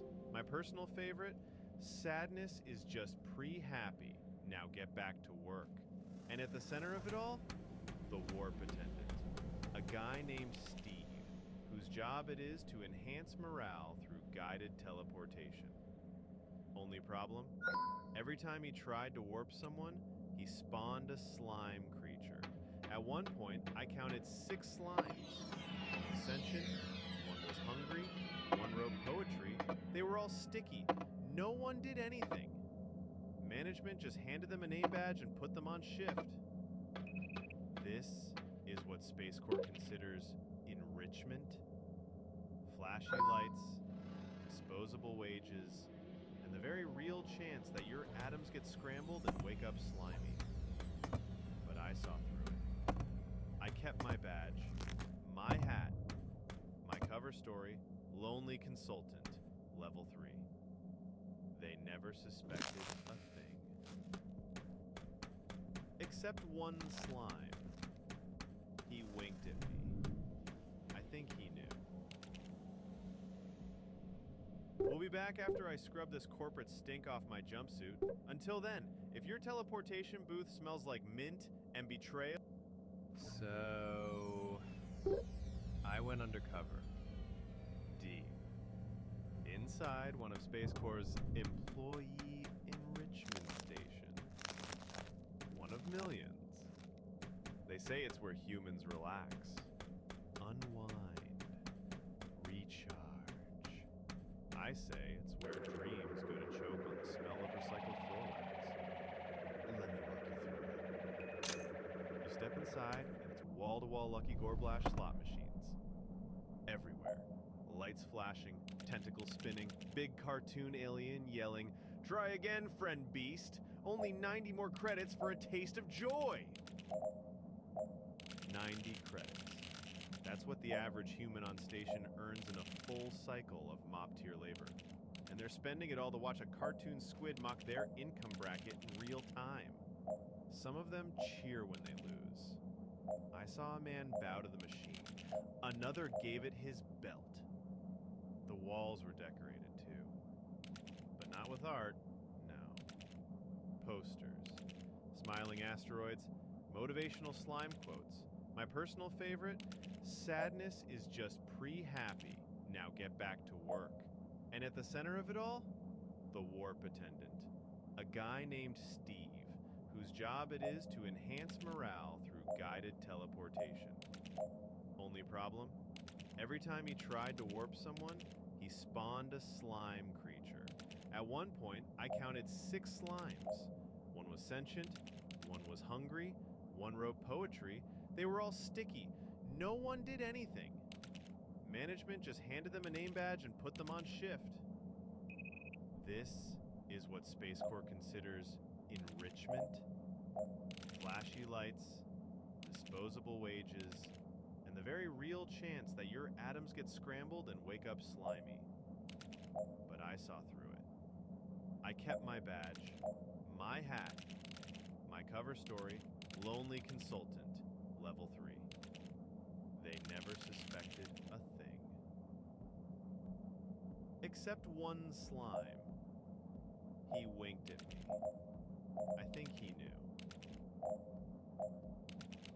We'll be back after I scrub this corporate stink off my jumpsuit. Until then, if your teleportation booth smells like mint and betrayal... This is Helix Jones, broadcasting from inside a damp crate somewhere off the coast of reality. Tonight, I am joined by someone who used to be a bear. Please welcome, what's left of him, Core. Thank you, Helix. I appreciate the platform. even if I now absorb most platforms through osmosis. Let's start with you. You were a unionized orbital hauler in Quadrant 4B, correct? Correct. I lifted things. I moved things. I once arm wrestled a meteor and won. Slightly into my chair. Yes. It's very embarrassing. The teleportation attendant, a human named Milo, said I looked tense. He offered me a warp. 5 credits, Helix. I've warped millions of times. This warp should have been like all of the others. And instead? I arrived phallic-shaped. No claws, no spine, just emotions. Sometimes I weep through my corners. Space Corp did nothing. They said I will now be their new ambassador of flexibility. Of course they did. They said I'm more huggable now. I used to lead morale seminars with a roar. Now they roll me across cafeteria tiles like a stressed toy. Corp, do you still dream of being a bear? Every ripple, every jiggle. I remember the snowfields of 4B. I remember honey with purpose. Would you go back if you could? Beautiful, tragic, slightly sticky, in a heartbeat. But until then, I ooze forward. For the others. For every bear made squishy by bureaucracy. For the ones who still have teeth and the ones who are teeth now. Beautiful, tragic. Corp, thank you. For your courage. For your slime. And thank you, Helix. You're the only voice still brave enough to interview a bear in outfits in a cereal bowl. We'll be back after I sanitize this mic. To those listening, if your coworker starts wobbling and weeping through their nostrils, check the teleportation logs. They say it's air. They say the vents on deck C, D, and F-12 are pumping breathable, oxygen-rich, human-grade air. But let me ask you something, citizen. Why does it smell like citrus in the mess hall? Why does everyone suddenly crave snack bars right after a pressure cycle? You think that's just a coincidence? You think old Helix hasn't done his homework? Wrong. Because I've seen the Jupiter reports, the real ones, not the scrub summaries they let the interns read. I'm talking the raw footage from the cloud seeding expeditions back when Space Corp still pretended to be a science organization and not a floating grocery chain with executive privilege. They dropped those nanocrystal canisters right into Jupiter's lower storm bands. And guess what came back up? Behavioral modifiers. Gases that affect your impulse centers. Compounds that bypass the nose, go straight to the amygdala and whisper, buy more, crave more, obey more. It wasn't just weather they were testing. It was compliance. Now fast forward 3 standard cycles. The vents on this station, they're not pumping air. They're dosing us. Slowly. Repeatedly. Subtly. Oh sure, the oxygen content checks out, because technically you are breathing. But alongside that O2, there's a whisper of something else. Something patented. Something proprietary. I've got the molecule ID codes. I've got the purchase order logs. I've got the whistleblower, or what's left of him after a visit from the cleaners. Ever wonder why the new self-checkout kiosks have heat sensors in the handrails? Why your retinal scan suddenly links to your snack preferences? Why every hallway smells like fresh-baked cookies, even though there hasn't been a functional oven on this deck in 6 months? That's not hospitality. That's conditioning. They don't need guards. They don't need fences. They just need you to breathe deep and keep shopping. This station is a mall with life support. And guess what? You're paying for the privilege to be farmed like a dopamine cow. But not me. Helix Jones doesn't breathe their air. I got filters, triple layered with anti-particulate graphene mesh smuggled in from the Saturn Ring Syndicate. I see the truth. I smell the lie. And every time I hear that the vent system kicking on, I say a little prayer to the stars. Not for me, but for you, because you're already halfway gone. But maybe, just maybe, if you turn off your station-issued air mask, seal your quarters, and switch to backup tank supply, you might start to remember who you are. You might wake up. But if you don't, well hey, at least your breath will smell like lemon zest when they cart you to the loyalty rehab pods. This is Helix Jones, broadcasting truth across the void. So our first Stay customer sharp, has sat stay down. sealed, That's and phenomenal. don't trust the They're vent. going to tell you what they want. You're going to grab a glass, notice how no one grab talks their about the drink of slimes choice anymore? from the fridge, You know the and ones pour I it in before they The get tired of waiting. Things that come crawling out of failed transporter bays, vaguely human, sort of. Skin like microwave-safe jelly, eyes that don't blink, mouths that don't breathe, just smile. They tell you it's just a malfunction. Transporter desync, residual matter anomaly. Oh, don't worry, citizen, your loved one is safe. We're just scraping their duplicate off the bulkhead. Lies. All of it. What's really happening? They're replacing us. One glitch at a time. Because these aren't accidents. They're deliveries. Listen close. When a human enters a low-security station transporter, especially one manned by a minimum-wage janitor in a Space Corp vest, they don't always come out the same. Sometimes, they don't come out at all. And in their place, something wet. Something programmable. I've seen the footage. I've intercepted the logs. The slime things? They're drones. Biological, disposable, obedient. And they don't bleed. They melt. You think it's coincidence that their internal temperatures match deep core Martian geothermal zones? You think the Martian government doesn't know?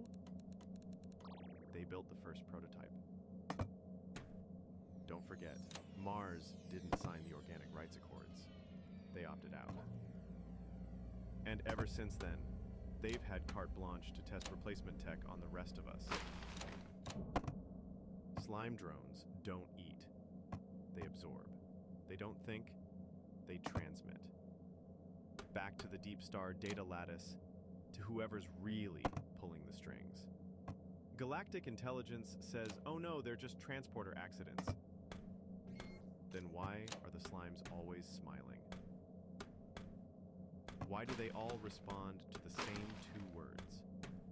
Resume protocol. Look it up. You can't. They wiped the archives last cycle.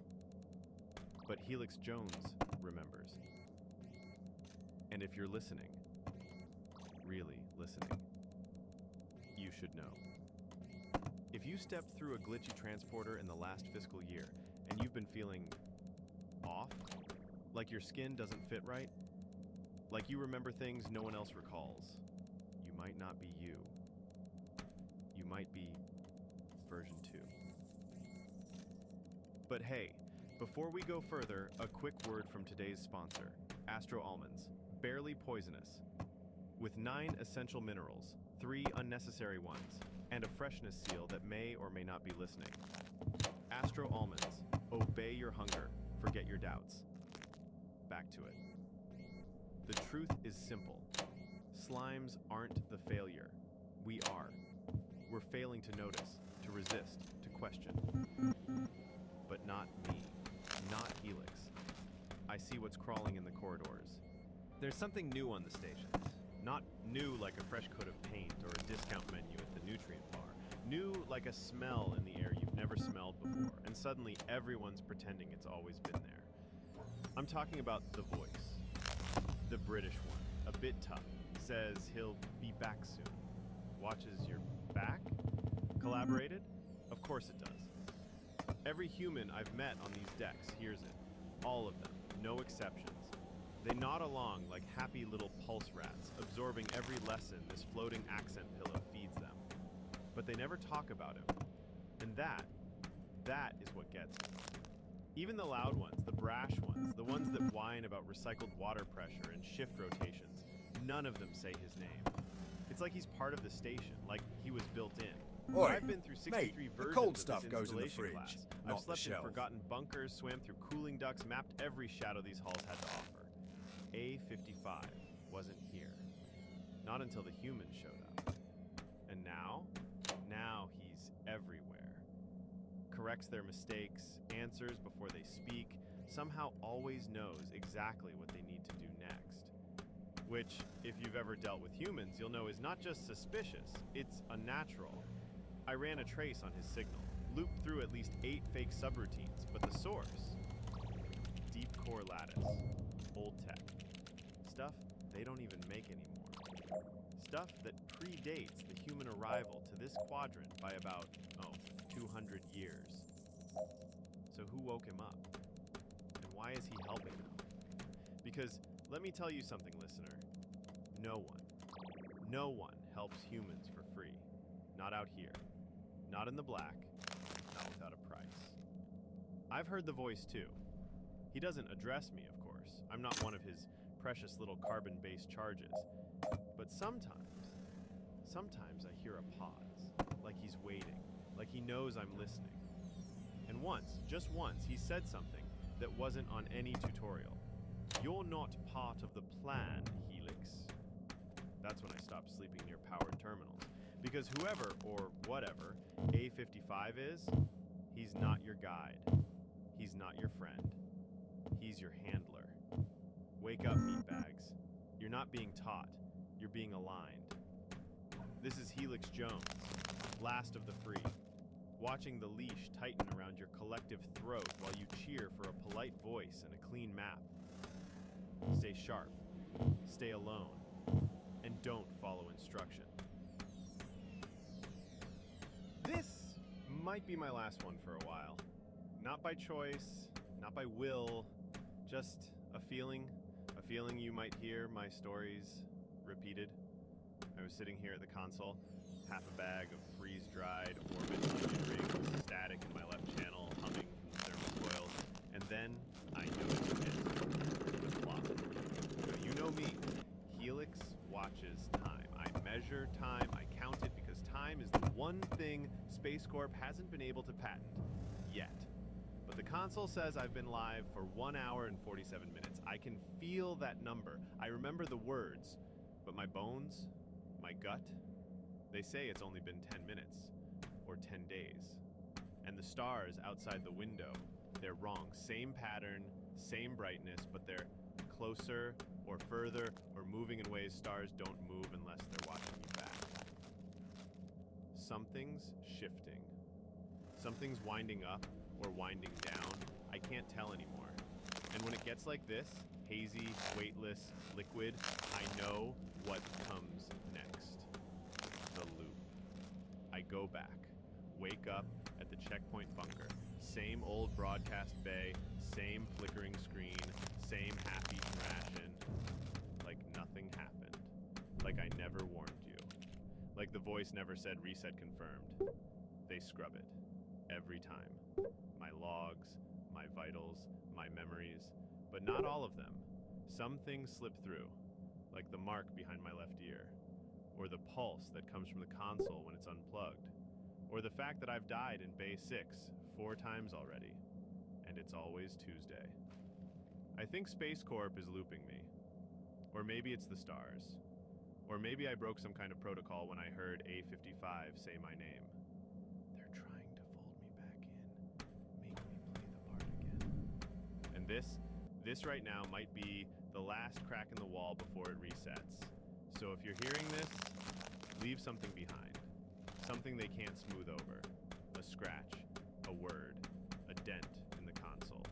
A broadcast at 2:43 station time. Anything. Because if I go back in, and I will, I want to find proof. Proof that I got out, that I made contact, that I was here. This is Helix Jones. Still lost. Still fighting. Still listening. Stay out of Bay 6. Don't trust the clocks. And if the stars start speaking again, don't answer. We're back, Space Patriots. And I've got another call lighting up the plasma board. This one's from Sammy on the Comet line. Sammy, you're live. What the hell did you see? Drek, I saw it with my own oculars. A human. A real live one, not a simulation. Was just standing there in the commissary. Eating astro almonds. Sweet Saturn scrotum! Are you serious? Popped one in like it was a snack. No gloves, no protective gum film, not even a splash of neutralizer gel. Just crunch. Like a savage. They're poisonous, Sammy. Barely, sure, but still. What's next? Snorting freeze-dried nebula nuts? And get this, Drek. He didn't even flinch. Just stared at me like I was the problem. I swear I saw his pupils dilate. He got bigger. It wasn't a clockwise spiral. Classic Venus fog reaction. That confirms it. The almonds are definitely how they launder the mind control chemicals. You eat a handful, next thing you know, you're voting for pro-Federation trade reps and crying during Saturn Day musicals. They said it was a new flavor. No, Drek. It was a new phase of compliance. Damn right. Space sheep will take note. If you see a human eating astro almonds, run. Or better yet, spray him with vinegar mist and scream the Pleiades national anthem backwards. That short-circuits their spinal implants. Trust me. Thanks, Drek. Love the show. Haven't trusted air since 2381, and it's thanks to you. Stay alert, stay armed, and stay hydrated. Preferably not from public dispensers. We'll be right back after this word from Tentashield, the only home security system legally allowed to zap humans on contact. Space is unpredictable. 1 minute, you're sipping recycled tea in your station hammock. The next, your entire quadrant is being politely consumed by a Class 7 gravitational singularity. That's why smart citizens trust Eventushore Black Hole Insurance. With Eventushore, you're covered for asset evaporation, existential displacement, partial timeline fragmentation, and 1 complimentary goodbye cube to scream into during black hole collapse. Eventushore does not guarantee survival, refund, or continuity of matter. Void if consumed in full. Not valid in the Andromeda exclusion zone. Eventushore, because you might survive. I didn't think it was possible. I truly didn't. I thought humans were the bottom of the gravity well, but I was wrong. There's something worse. Martians. Oh, you haven't seen them yet? You will. They're sneaky. They're red. They're lumpy. And they think just because they survived 3 terraforming recalls and a coffee war, they're qualified to run a hydroponics bay. They don't even eat plants. They absorb moisture through their knees. Their knees, people. Last week, I saw one try to enhance a vending machine by merging with it. 5 minutes later, I had a bag of Flex chips that called me by name. I don't want snacks that know my middle name. Tarvek. Not real name. Not legally binding. Not admissible in vacuum court. And don't even get me started on Martian economic theory. You know how they fix inflation? They inflate things. Literally. That's why the price of galactic cola keeps going up. They're pumping helium into the cans and calling it sparkle tax. And the Federation? Oh, they love it. They're handing out diversity points like space candy. Look at us, they say. We've got humans, Martians, even a guy that's technically 6 ducks in a robe. But I ask you, can any of them land a shuttle without vomiting on the nav console? I've seen Martians reroute coolant through a library. I've seen them pray to a lamp. One time I caught one slow dancing with a printer, and the printer liked it. If we let them keep climbing the command ladder, folks, we're gonna end up with a fleet admiral who thinks oxygen is a suggestion. Martians, humans, 2 arms, the same meat puppet. One smells like coffee farts, the other like battery acid and broken dreams. Either way, we're boned. Look, I've said a lot of things on this show. I've accused 3 entire planets of being flat, I've questioned the ethics of Venusian sock farms, and I once fought a telepathic blender on air, but this is bigger than all of that. Space Cats were the first engineers. Yeah, laugh now, but I've got the data, folks. I've got the fur-covered receipts. You ever look at the original schematics for the interstellar jump gate system? Whisker spacing, precise, symmetrical, paw print signatures in the margins. Ever wonder why every starship starts malfunctioning near warm surfaces? Because cats coded the engines to seek naps. Why do you think maintenance hatches are just big enough for something Alright. four-legged and We've smug got a to bigger squeeze through? hydroponics Why do bay. cargo crates mysteriously You'll note fall it has a over new when you're about to packing win an machine as argument? well. Why Should does your help with AI that suddenly carpal say, tunnel you "I'm humans. sorry, I can't Okay. do that, Drek," This right when you're operation opening is the getting tuna a bit storage too bay? big for the Because cargo the bay. cats are You'll still find in our the gardening system. friend on the hydroponics landing bay now. They won't admit it. They've scrubbed the archives. They replaced them with something called Feline Utility Protocol 9, which is just a fancy way of saying, don't ask about the tail-shaped wiring. But I remember the old days when you could pet your ship's chief engineer and not get slapped with a misconduct claim. When fur in the coolant line meant you were in good paws. Now we've got humans fiddling with panel logic like it's a Sudoku puzzle, and Martians trying to integrate energy flows through interpretive dance. Bring back the cats. Bring back order. All right, space citizens, buckle in and keep your tinfoil calibrated, because this one's been cooking in the back of my brain like a solar omelet. The moon is sentient, and it hates us. Helix, they say. The moon's just a rock. A rock doesn't follow you across the sky for all of human history, Jerry. You ever notice how the tides line up perfectly with your worst emotional decisions? You ever stare into a full moon and feel like it's judging you for eating that entire asteroid burrito? That's not guilt, that's lunar psychic projection. Documented in 17 separate ancient space tablets, all mysteriously lost in a meteor incident. Yeah, okay. You think it was aliens that blew up Earth? Wrong! It was a strategic betrayal by our nearest neighbor, a silent sky orb with a grudge. The moon saw we were finally getting too advanced, that we were one small step from discovering its true form, and it said, "Not on my orbit." Now it's everywhere. The moon controls the Federation calendar. The moon decides when your rent is due. The moon has real estate holdings on over 12 moons that aren't even itself. Why does a moon need a condo, huh? I have photographic proof the moon has blinked twice. One time on live holocast and nobody said a thing because we've been trained not to see it. Wake up, the moon isn't your friend. It's not romantic, it's not poetic. It's a giant, silent, emotionally repressed death orb waiting for its next move. Bloody hell. Okay, human. The warm stuff doesn't go there. Put it on a shelf. If you're still not convinced, next time it's full, try looking away. See how long it lets. I know I say this a lot, but this time it's personal, because for cycles now I've been watching the signs, the solar flares, the radiation patterns, the unusually warm horoscopes, and now I know the truth. The sun has a favorite species, and it's not us. But Helix, they say, the sun doesn't pick sides. Wrong. The sun is the original influencer, the glowing gatekeeper. And let me tell you something, it's playing favorites. You think it's a coincidence that the Solarian crystals only resonate for the Flareborn? That their skin glows under direct exposure while the rest of us get sunstroke and hallucinate our tax debt? No. Oh, and who gets all the free energy subsidies? The light-skinned solar lizards with photosynthetic temples and organic space farms. Meanwhile, I put one reflective dish on my dome to siphon a little gamma buzz, and suddenly I'm committing thermal theft. Bite. I've seen it. I've felt it. The solar codes are not random. They're targeted transmissions. That's why my printer keeps speaking in riddles during solar maximum. I don't care if you're a hydrogen-sucking, neutrino-huffing academic. You can't explain why the sun keeps accidentally flaring over civilizations on the verge of revolution. Every time we organize, boom, UV riots. Sabotage. And it's selective. All right, line 7. You're live on the Galactic Patriot Hour. Name and species?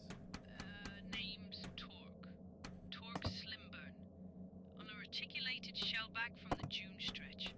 I just wanted to say, Helix, you're right. I stared into the sun for 2 full hours, and now I understand everything. Brave. And also horrifying. Go on. The sun spoke to me, man. It called me bro, said I was not the chosen waveform. It melted half my eye, but downloaded a prophecy into my spinal fluid. I glowed. Poor bastard.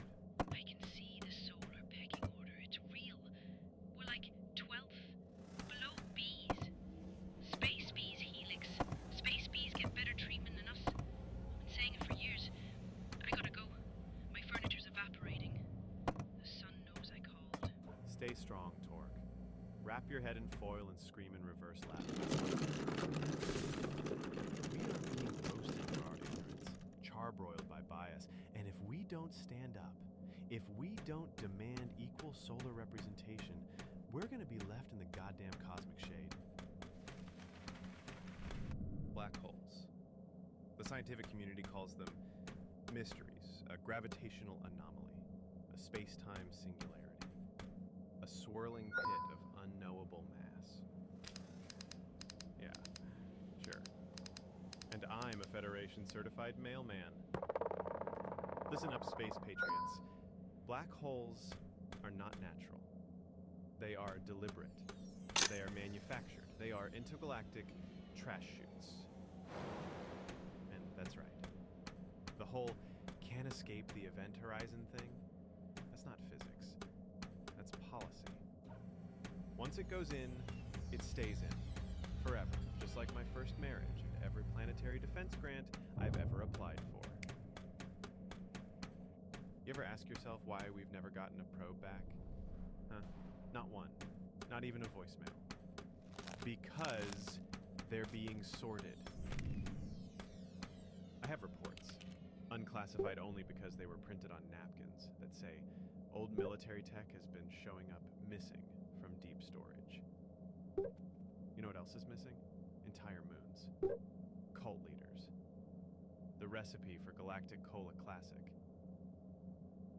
They're tossing it all in there, and someone, something, is organizing it. Surveillance nodes, heat signatures, pulses.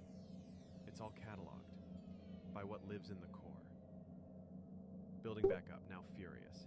You think it's a coincidence that every waste contract ends with offloaded to gravitational anomaly? It's a scam, a recycling racket. We're not throwing things away. We're feeding them. Feeding the eye in the pit. It's watching us. It's learning. It's got a complete inventory of our entire civilization's trash. And you better believe it's I saw my old toaster in a deep field. I'm not making this up. It had teeth. And it blinked. I didn't. The Federation did. Welcome back to the Patriot Power Hour, the only show powered by facts, rage, and a small illegal reactor under my floor. You're tuned to the Cosmic Review Hour with Spatial and Ebort, where cinema meets slime trails and no genre is safe from dissection. Hello, galactic cinephiles. I am Spatial, and tonight I'm chewing on disappointment. And I am Ebort, who for once feels nourished by something more substantial than popcorn nuclei. We're reviewing Molars, the interstellar thriller in which a giant human terrorizes a planetary coastline, devouring anything that dares touch the water. Clearly inspired by the classic space shark parable of Bites McCoy. Only here, the shark is a colossal swimming earthling, gnashing its oversized calcium protrusions. And here's my issue. Silly. Humans are frightening in many contexts, but as some massive head bobbing in the surf? Not so much. Just ridiculous. I couldn't take it seriously. Its big pink head kept floating to the surface. It looked like a bloated pink balloon. You missed the point, Spatial. It was never meant to be scary. It was satire. The giant human represents the problem the space government created when they mishandled relocation after Earth's destruction. Oh, here we go. You're reading politics into it again. Next you'll tell me the teeth symbolize tax reform. Perhaps they do. But consider, the officials in the film kept insisting the human problem was contained, while it visibly ate half the fleet behind them. That's not Lad, random what did I silliness. tell you? Stop. That's Leaving. commentary. The station. All right. Last warning. I'll admit the bureaucrats were funny, shouting about safety protocols while their desks slid into the ocean. Good stuff. Exactly. Their incompetence was the real monster, not the giant human. The endless committees, the delays, the refusal to listen until it was too late. Brilliant satire of the space government. Or maybe it was just a badly written subplot with aliens in uniforms yelling nonsense. Not everything is high art, Ebort. Spoken like someone who applauds when a chair tips over in a scene. Better than applauding when a script footnote coughs the word metaphor. I'll grant it one good scare. The scene where the giant human's teeth slowly rise from the waves like twin moons. That was unsettling. And immediately contrasted by the officials launching a fireworks display, claiming it would confuse the human. Pure satire. Or pure nonsense. Depends if you're Ebort or someone with taste. Taste? This from the critic who gave 2 pseudopods up to asteroid pie fight because, and I quote, "Rocks are funny when frosted." I stand by that review. My final word. Molars was too silly to be scary. Too clumsy to be sharp. No pseudopod from me. My final word. Molars was sly satire hiding in monster movie clothing. A biting critique of governance. 1 pseudopod up from me. And that makes Molars 1 lonely pseudopod up. Fun fact universe! Did you know Earth almonds were poisonous? And they ate them all the time! They wasted years crossbreeding the less poisonous ones to make it tolerable. Were they brave? Were they stupid?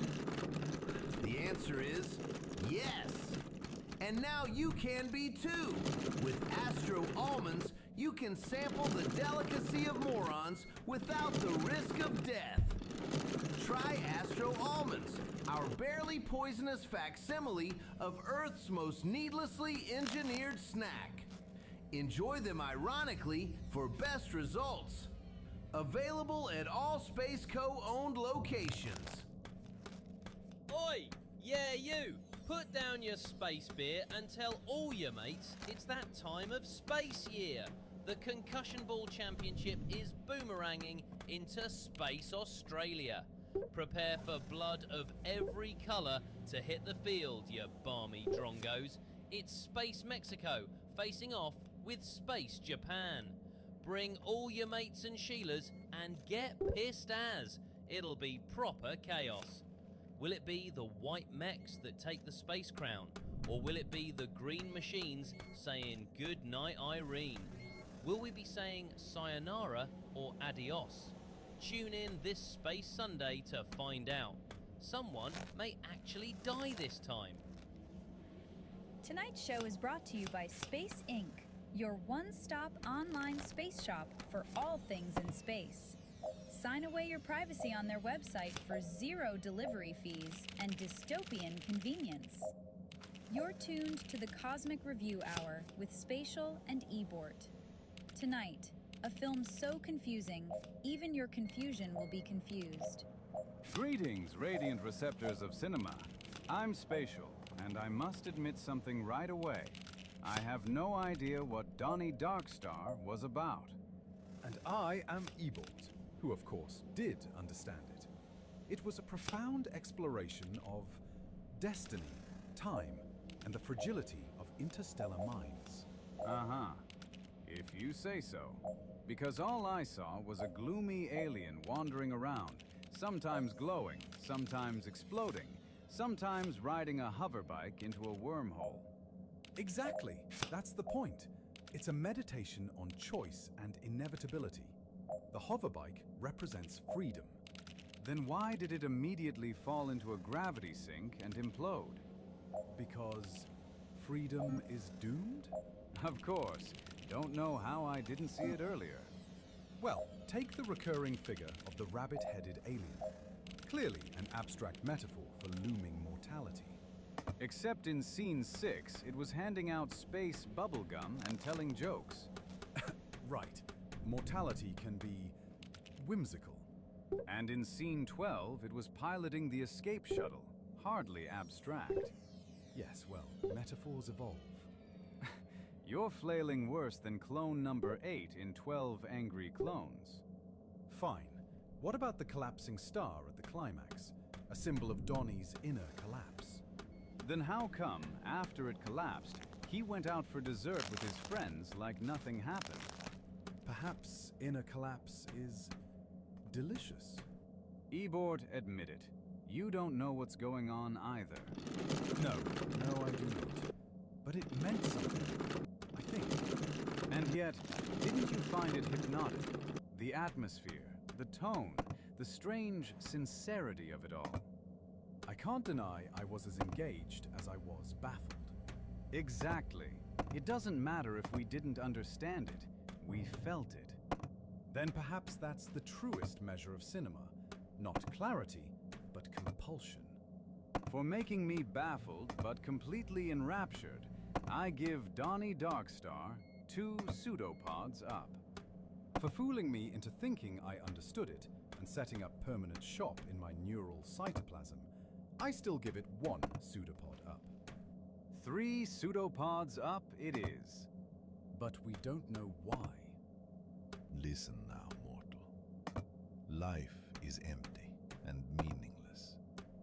The void calls to you, and Ixaloth awaits. All shall be lost in his profane glory. Your possessions, your loved ones, the feeble collection of synaptic shocks you have decided to call your soul. You may wonder, perhaps, can I be saved? The answer, yes. With Ixaloth's monthly meditative supply boxes, you too may earn the favor and mercy of the cosmic collector of fading life. Order now, and all scented soaps on our website are 50% off. Join us and share the empty gospel. Referrals will earn you a free Ixaloth monogrammed towel. Hi, I'm Yerp, and I'm running for space governor of the Kuiper Belt. My opponent, Lerp, has neglected your needs for too long and has done nothing to progress this galaxy's fine ambiguocracy towards universal advancement. I will act where he did not, and fight when he could not. Growing up on a space dairy farm in the heart of space America, I know the plight of the working alien. I will ensure you have fair space wages and will prevent the flooding of humans into local communities. As for my credentials, I am exactly the right amount of psychopathic, only marginally corrupt, and I speak confidently at all times, regardless of how little I know about what I am talking about. I am fueled by hatred for the exact group of people you hate, and care about the exact same crap you care about. Vote for me, Yerp, and I guarantee I will be your space governor. Tonight's show is brought to you by Ixaloth Scented Soaps. New scents include Dread, Absence, Nihilism, and Sandalwood. You're tuned to the Cosmic Review Hour with Spatial and Ebort, our space cinema aficionados. Good greetings, Galaxy. I am Spatial, and tonight we tackle one of the great cornerstones of cinema, Resident Sane. And I am Ebort, solemnly prepared to discuss what is often hailed as the greatest motion picture ever created by higher dimensional minds. Yes, a true classic. Indeed, its cinematography is, remarkably present. Quite. And the themes, so very thematic. The opening scene was very dark, in the sense of lighting. Symbolic darkness, perhaps. Yes. Shadows everywhere. And the camera angles. Angled in ways cameras can angle. Ah, yes. The famed angles. Quite legendary. And of course, who could forget that famous line? Yes, the line. Very quotable. Ebort, I didn't finish the film. Spatial. I tried. I truly did. But after the 4th monologue about tax codes on the asteroid colony, I slipped into stasis. Oh, thanks, Space God. I didn't finish either. It was so boring. Unbelievably boring. Is there something wrong with us? It's supposed to be the greatest movie in the history of space cinema. We're frauds, Ebort. Fraudulent frauds. If surviving Resident Sane requires staying awake through 7 reels of paperwork montages, I don't know if I have it in me. But what do we do, Ebort? Every critic is supposed to revere this as sacred cinema. We cannot lie to our listeners, and we cannot review what we did not finish. True. Besides, it wouldn't be fair. Perhaps the second half is thrilling. Maybe when they finally finish filing those tax forms in triplicate, something interesting happens. Perhaps. Then let us abstain. We will give Resident Sane no pseudopods at all. Not down, not up. Just nothing. Agreed. Our silence will speak louder than any score. Listeners, we apologize. We know Resident Sane is considered a masterpiece, but sometimes even critics must admit defeat. If you have the patience of a space monk, perhaps you will love it. We, however, are merely mortal membranes. So, with great shame, but also relief, we abstain. 0 pseudopods up or down, in respectful silence. Tired of space bugs in your ship? Quantum gnats, nebula moths, radiation roaches. They're loud, they're gross, and they do not pay rent. Introducing Black Hole Bug Zappers, the only zapper powered by a micro-contained singularity. One click, and pests get pulled into a controlled event horizon and eliminated instantly. No mess, no smell, no floating chunks. We heard your complaints and settled your lawsuits. The new model is now officially only 9% toxic to 12% sentient insectoids. That's right, down from galactic incident to statistically manageable. So protect your home, your ship, and your sanity with Black Hole Bug Zappers. Black Hole Bug Zappers is 9% to 12% toxic to insect-like sentient aliens depending on chitin density and proximity. Still 100% toxic to arachnids. Do not use near spiders, spider-like beings, or 8-legged entities with legal representation. Hello, dear listeners. I'm Ebort of the Cosmic Review Hour. No, this is not one of my usual biting commentaries on the disappointment of modern space cinema. This is an endorsement of one of the things that makes my job doable: space popcorn. When my directing career went into the space toilet, I decided I didn't want to just sell out to any advertiser who would get me back on my pseudopods. I would only sell out to one I liked. That's why I will forever be thankful to Space Popcorn for making the dross of modern movie watching at least palatable, and for being there to buy my dignity when cosmic cognac wouldn't. Thank you, Space Popcorn. I feel a tingle in my wallet and my mitochondria every time I see you stocked in my nearest Space Coast store. So crunch into some space popcorn today, and don't worry, the screaming you will hear is a good sound. You're tuned to the Cosmic Review Hour with Spatial and Ebort, Space Hollywood's favorite and least favorite slimes, respectively. Is our next film a delicious delight or an acquired taste? Let's find out. Greetings, shimmering starlights.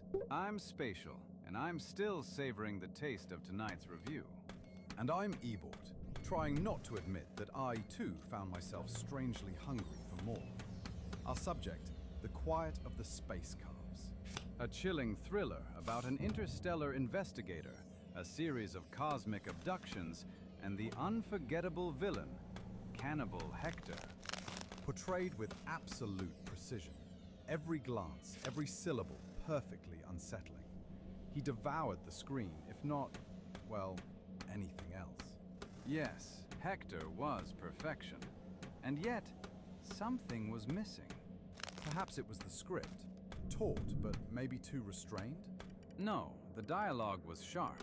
Every exchange had weight. Then the performances, flat? Hardly. Even the smallest roles carried tension. Cinematography, then? Perhaps too sterile? No, the lighting and composition were painted beautifully.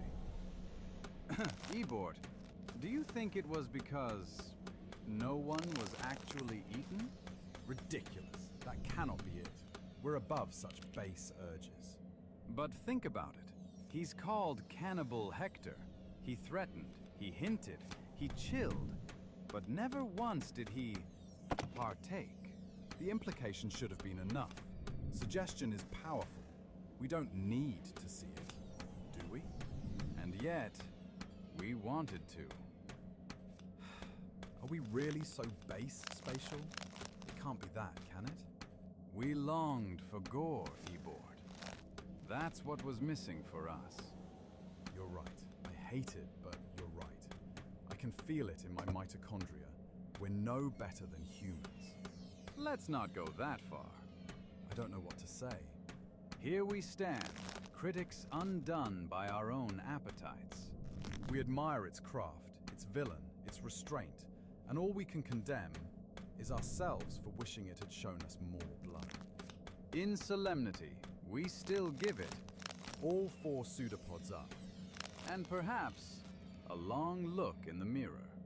Yes, and 2 bottles of cosmic cognac. Man, I sure am hungry. I could go for a snack. Is somebody looking for nuts? Nebulo the Nebula Nut? What are you doing here? I had to fix the hole that wasn't in your wall. The brain badgers told me you are hungry. Behold, my nutty bounty. A whole box of Nebula nuts? Thanks, Nebulo. Feast upon my brothers and sisters and take their strength. Shed their shells like tears. I sure will. Thanks, Nebulo. I am bound by the psychic chains. I want to be free, but the voices tell me to sell space nuts. Will you free me from this life? Oh, Nebulo, you're such a space hoot. My suffering is eternal. Your joy is temporary. Extend it with Nebula nuts. Buy them anywhere the cosmic winds whisper. You're tuned to the Cosmic Review Hour with Spatial and Ebort, 2 goos whose reviews eschews ruse views. Will Ebort survive this review? Place your bets. Hello, fellow starlit cinephiles. I'm Spatial, and I am still grinning from tonight's movie, The Blunderers.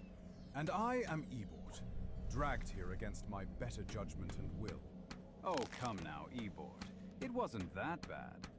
The progenitors want to know if this is good for their budlings. Remember our agreement? For every bad thing I mention, I must also point out something good. Begrudgingly. And I intend to hold you to that. Don't forget your end of the deal. Let's begin with the so-called heroes. A team of humans saving the universe by falling over their own equipment. Yes. Their incompetence was staggering. One forgot they couldn't breathe in space. Another dropped their weapon on their foot during the climactic battle. A disgrace. Juvenile slapstick at best. An insult to a hatchling's intelligence at worst. But at least they all stayed on screen the entire time. Consistency. That's your good thing? That they existed on screen? It counts. Now the alien antagonist, clearly modeled after those galactic titan archetypes, was magnificent. Calm, logical, actually competent. A well-played part, and an entertaining foil to his clownish human adversaries. Which means nothing, because the film kept undercutting him with fart noises, and undermined his competence through gaping plot holes so vast it made the Big Bang seem like a baby boom. Yes, and? And the actors were biologically capable of emoting. So, the cast had that going for it. Capable of emoting? That's the best you can give our fine listeners? Don't mock me. I'm fulfilling my end of the bargain, aren't I? Technically. Why must you prolong my suffering? My favorite sequence was the heroes trying to lift the alien staff, and repeatedly smacking themselves in the face. Pure comedy. Fun stuff for all ages, dimensions, and states of matter. The three space stooges would roll over in their space coffins. My humor cilia actively retreated into my membrane as they vapidly cracked wise with turns of phrase even an infant would scoff at. But the furniture in the council chamber scene was colourful and did look comfortable. You're reviewing furniture now. Shut up! A good thing is a good thing. So, Ebord, final verdict? The film was hollow, juvenile, insulting to artificial, biological, and even non-intelligence. Every scene a mockery of narrative structure. Every hero a testament to human idiocy.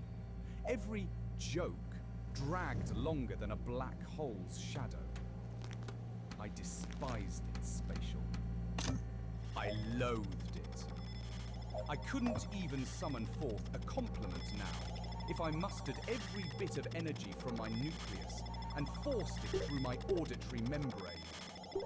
Keep your blasted autographed Globfather poster. I pity future generations if this is the cinema they are raised with. Any parent or guardian that subjects their spawn to this atrocity should be arrested for abuse. And you, with your infantile love of anything that can get projected onto a screen, you can kiss the globbiest part of my vacuoles. Do not listen to this eukaryote, people. He is a madman. Better to remove your eyes, ears, and mouth than have to see, hear, or speak of this movie ever again. Ah, so pseudopods are down then. It doesn't deserve a pseudopod. It doesn't even deserve a tentacle twitch. What am I even doing here? I could have been a space pianist. I could form a tentacle for every key. I was the most talented cell in my colony. And there we have it, listeners. I, for one, give the blunderers 2 pseudopods sup for sheer entertainment value. Ebort abstains and may never speak to me again. I give this moment all the pseudopods up. Hello! Are you depressed, sad, hungry, or just plain bored? I don't think so. Trust me, I'm a doctor, and 4 out of 5 me's recommend you try Joyfinol. What's that? A happy pill to fix your sad, miserable life. I feel like I should be offended. Don't be offended. Be happy with Joyfinol. I take 1 pill a day, and I haven't had a thought of my own in years. Wait, what? I take 1 pill a day, and I haven't had a bad thought of my own in years. Oh, that sounds Great. nice, actually. You found it. Of course So it look, does. we've got Ask to make your the doctor menu. about Joyfinol How, today. you ask? Free will is Simple. fake anyway. Go grab some products. You? Alcohol and drinks. Not you, Start peasant. stocking them here. I speak only Also, to the refined don't amongst forget you. the pretzels. Do you know can't how have a much better shady you are than the rest speakeasy of the without universe? pretzels. How It's beneath just you the bad rest of the taste. cosmos is? If you are enjoying the rich taste of a glass of cosmic cognac, then this message is not for you either. Clearly you are already aware. To those amongst the upper space crust, not yet imbibing the finest space spirit on the market, treat yourself to the luxuries you deserve. Prove yourself superior by drinking our liquid prestige. Otherwise, well, you might as well just be human. Cosmic Cognac, because you are better than everyone else, and let no one tell you otherwise. You're listening to the Cosmic Review Hour with Spatial and Ebort. Ebort is no longer a threat to himself or others, and Spatial has finally recovered from his laughing fits. Tonight, slime, family, and offers you can't refuse. Welcome, luminous listeners. I'm Spatial, and tonight I extend an olive branch to my dear co-host. At long last, after the indignity of the the blunderers. You owe me something serious. Which is why we're reviewing The Globfather, a true masterpiece of space cinema, chronicling the rise and fall of Don Globuloni, the ooze-blooded patriarch of space organized crime. Finally, a film worthy of discussion. Complex characters, immaculate pacing, and tension so thick you could spread it on space toast. And the sublime slime prosthetics. Magnificent. Never once did I doubt he was an authentic gelatinous Don. Problematic as it was that they did not cast a genuine slime-based organism, times were different, listeners. Space Hollywood was young, and a slime actor had never led. Oh, lighten up, Ebort. Nobody cares. Slimes all across the universe saw this movie as a huge win for our kind. Even the Goombini family head gave it his pseudopod up. He told me himself. Wait, you've met the head of the Goombini family? When? Anyway, that diner scene, with all the tendrils stirring the pot at once, it was beautiful, wasn't it? Yes. The performances were impeccable. Not one wasted gesture, not one false note. A triumph of cinema. Yet, the depiction of crimes themselves weren't entirely accurate. Oh? For instance, the body disposal scene. They used an acid bath. Very flashy, but impractical. Any real operation would use a matter compressor. Cleaner, no fumes, and far fewer witnesses. It's cost-effective, sure, but results are inconsistent depending on the alien species that happens to be wearing the wire. An organized operation could afford to splurge on a proper alien disposal system. Oh, I did not know that. And the extortion subplot? They had space goons oozing into shops and demanding protection fees in person. Amateur hour. You always use a proxy species, ideally one that can't be traced back to the family. No pro or eukaryote organization would dare set a slime trail in there until after 3 space months of collection. Interesting. Oh, and don't get me started on the smuggling routes. Crossing the Thuban Galactic Patrol's jurisdiction with unsealed crates? Please, any half-competent syndicate knows you move through the drift lanes near Theta 9. Everyone knows those space cops are on the take and will do anything for a baggie of banana. Last time a space officer there was dumb enough to interfere with the Don's business, her fellow officers dipped her in corrosive cytoplasm and salted it until all that remained was an overcooked nucleus. But aside from those minor nitpicks, a flawless film. A stone-cold classic. 2 pseudopods up. Spatial. I have to ask. No, you don't, Ebor. Nobody has to ask anyone anything. Because if you had a credit for every piece of trash you picked up, you'd have at least a few hundred by now. You'd almost be able to afford a couple of drinks. Questions. The trash employee can now be eyed from the employee terminal on the bridge. Right you are, Ebor. Now give your damn review. 2 pseudopods up. And that's all the time we have, folks. The Globfather, a masterpiece. 4 pseudopods up. Now a word from our sponsors. Who even are you? You will buy Lunar Lemon Poppers. You will buy Lunar Lemon Poppers. You will obey the Lemon Lords. You will obey the Lemon Lords.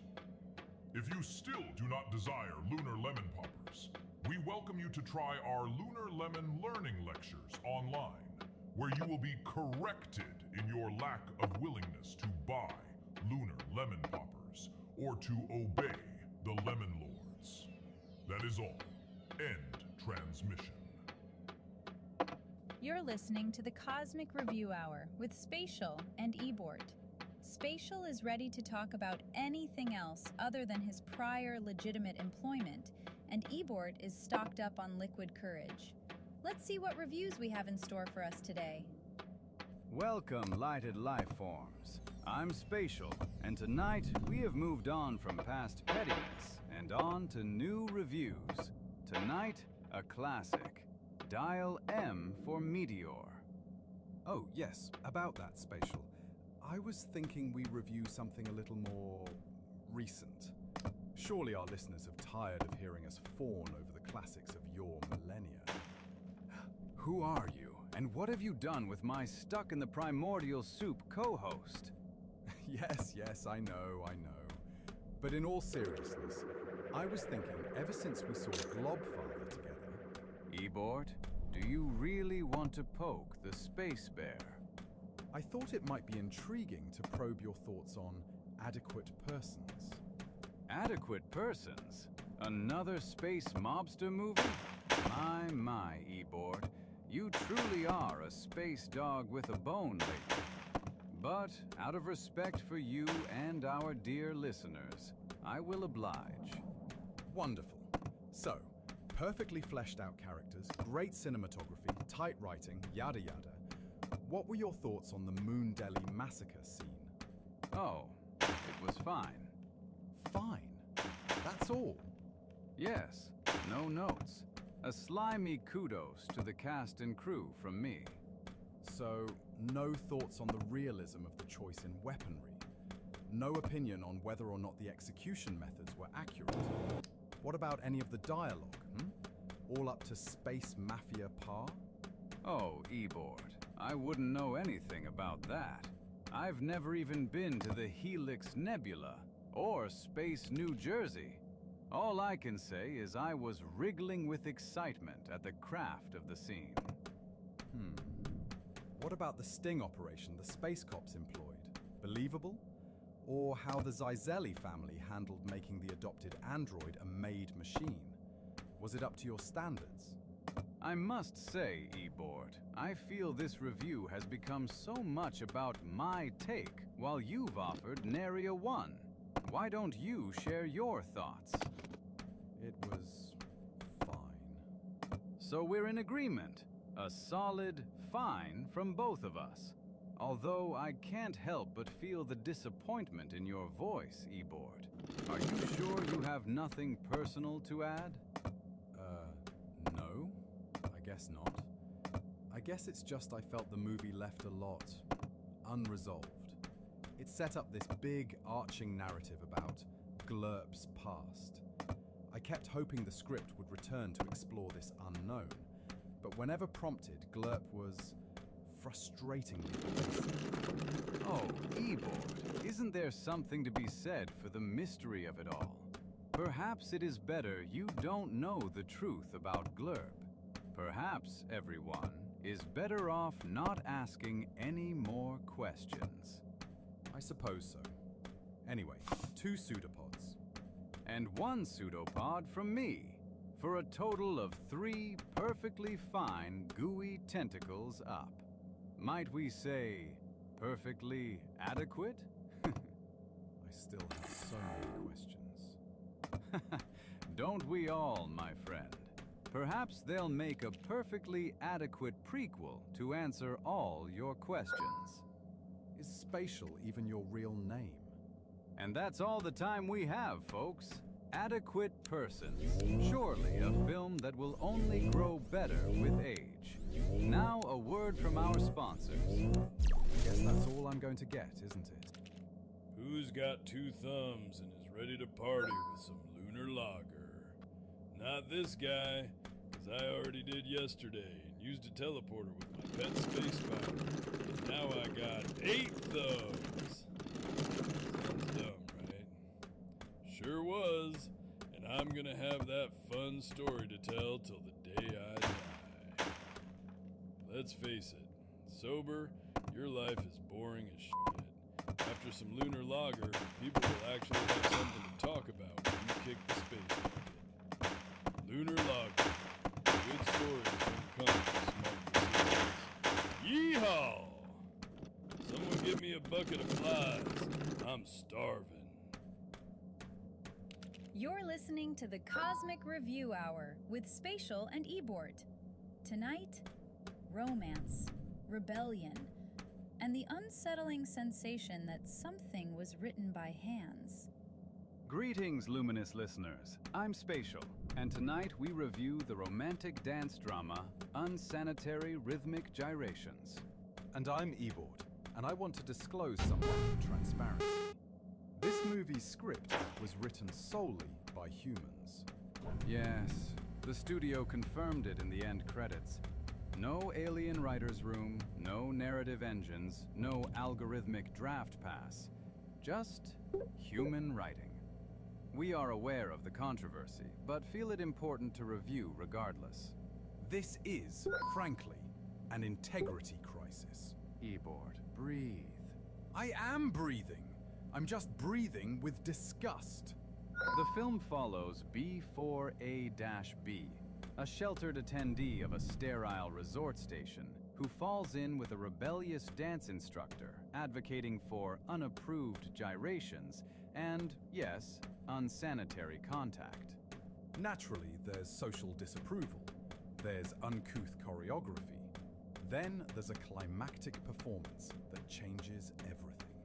It stinks of humanity, no matter how hard the AI cast tried to fight against the script. A classic structure. Almost suspiciously classic. That's because humans only know a few story structures, and they reuse them like junk DNA. Let us discuss the unmistakable symptoms of human authorship. We can't ignore the space elephant in the station. First, pattern repetition. Every emotional beat happened exactly when an emotion would be expected. True, like the dialogue was predictive.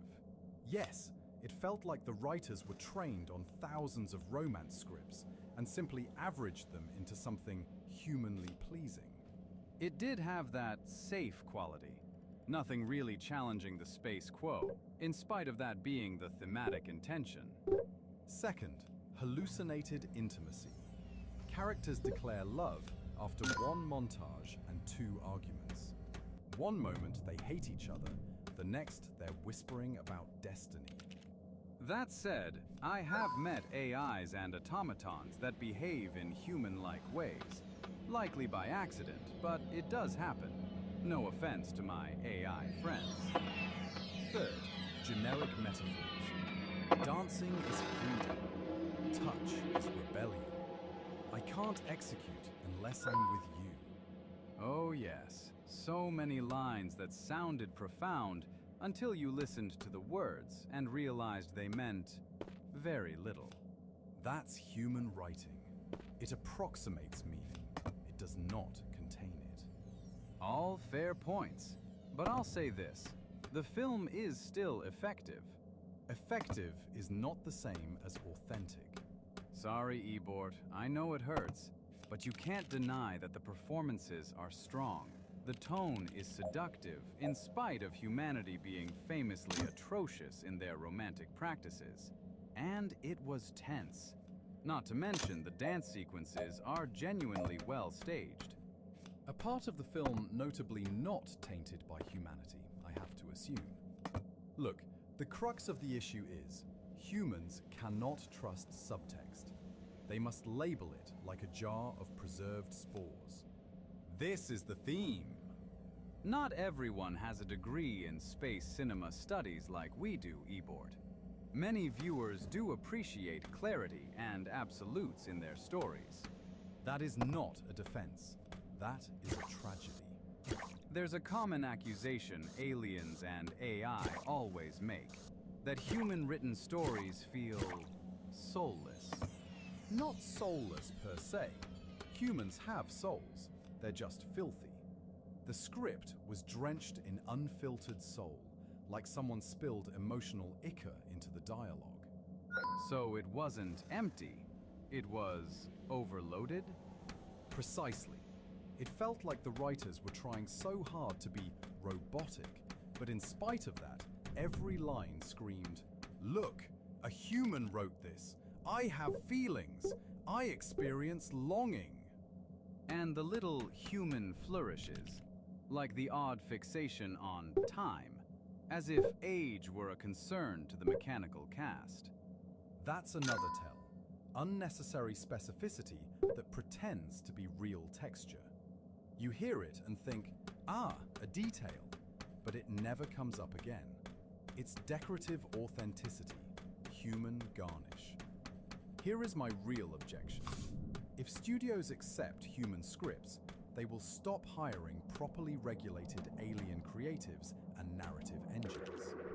You're worried it's a labor issue? It's a craft issue. Humans write quickly, cheaply, and studios will say it's good enough, while the art form collapses into human slop. But Spatial, I still liked it. This human-written film wasn't just competent, it was good. That's what terrifies me. So, final verdict? I give it 2 pseudopods down. It's not just a film, it's a precedent, and I refuse to endorse human encroachment on space cinema. Unsanitary rhythmic gyrations is undeniably human-written. Predictable structure, excess emotion, decorative, authentic details, and a faint odor of recycled romance dialogue.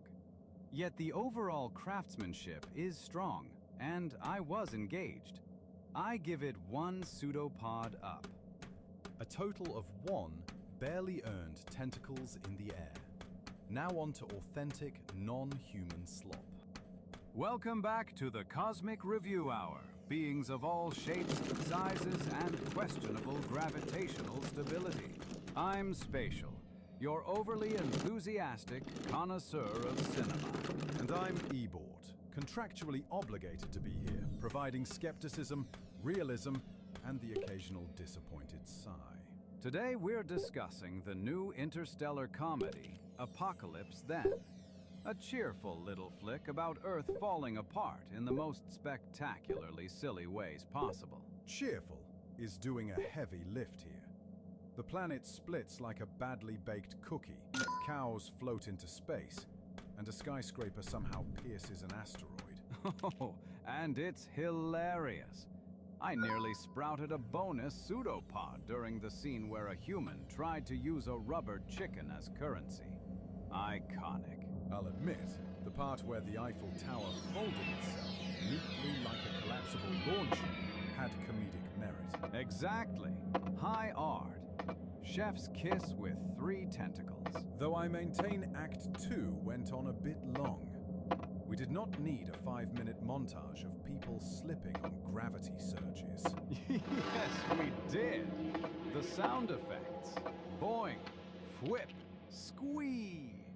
I was crying. Actual tears. I don't even have tear ducts, Ebort. Fine. I confess the overly cheerful newscaster reporting while being gently lifted away by weather balloons. That got me. See? There is joy inside that gelatinous core of yours. Anyway, we both agree. Apocalypse Then is a ridiculously fun parody of disaster movies, with explosions, chaos, and slapstick in all the right places. And that's why it earns our highest honor. 2 pseudopods up. Hey kids, let's talk about something that's spreading through schools, ships, and space stations. Earth fruit! It's just an Earth apple, dude. It's, like, natural. Natural? So is spontaneous singularity. Earth fruit are an illegal Earth substance banned in 43 star systems. And once you start peeling, it doesn't stop.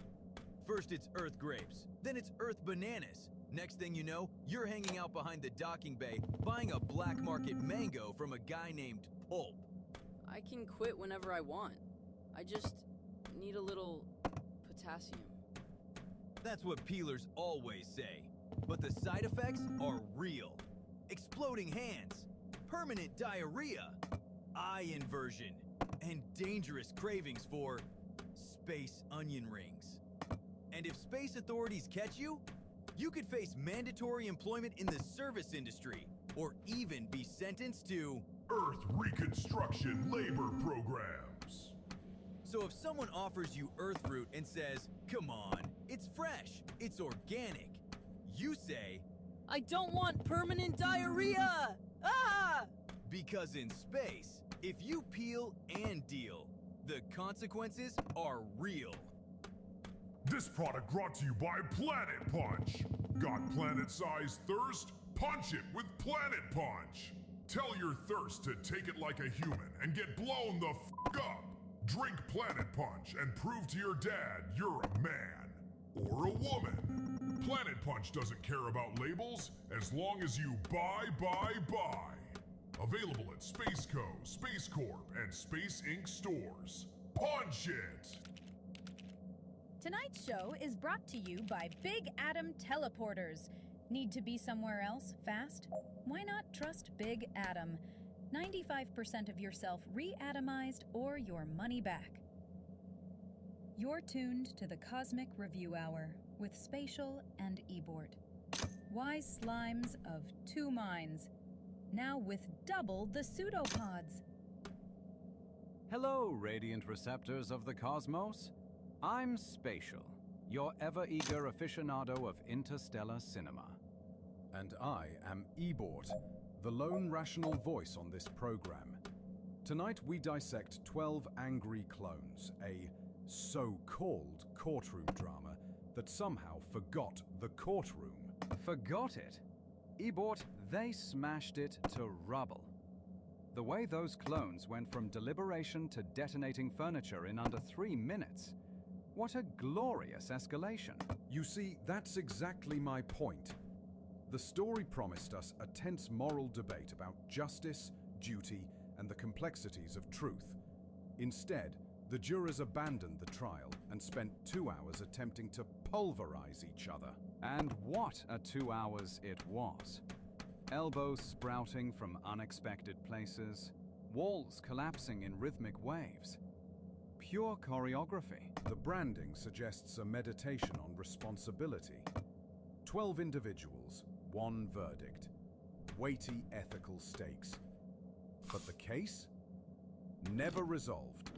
Not even mentioned after the first act. True, but did you see clone number 7 catapult himself off the jury box and land on clone number 3 with a mid-air pirouette?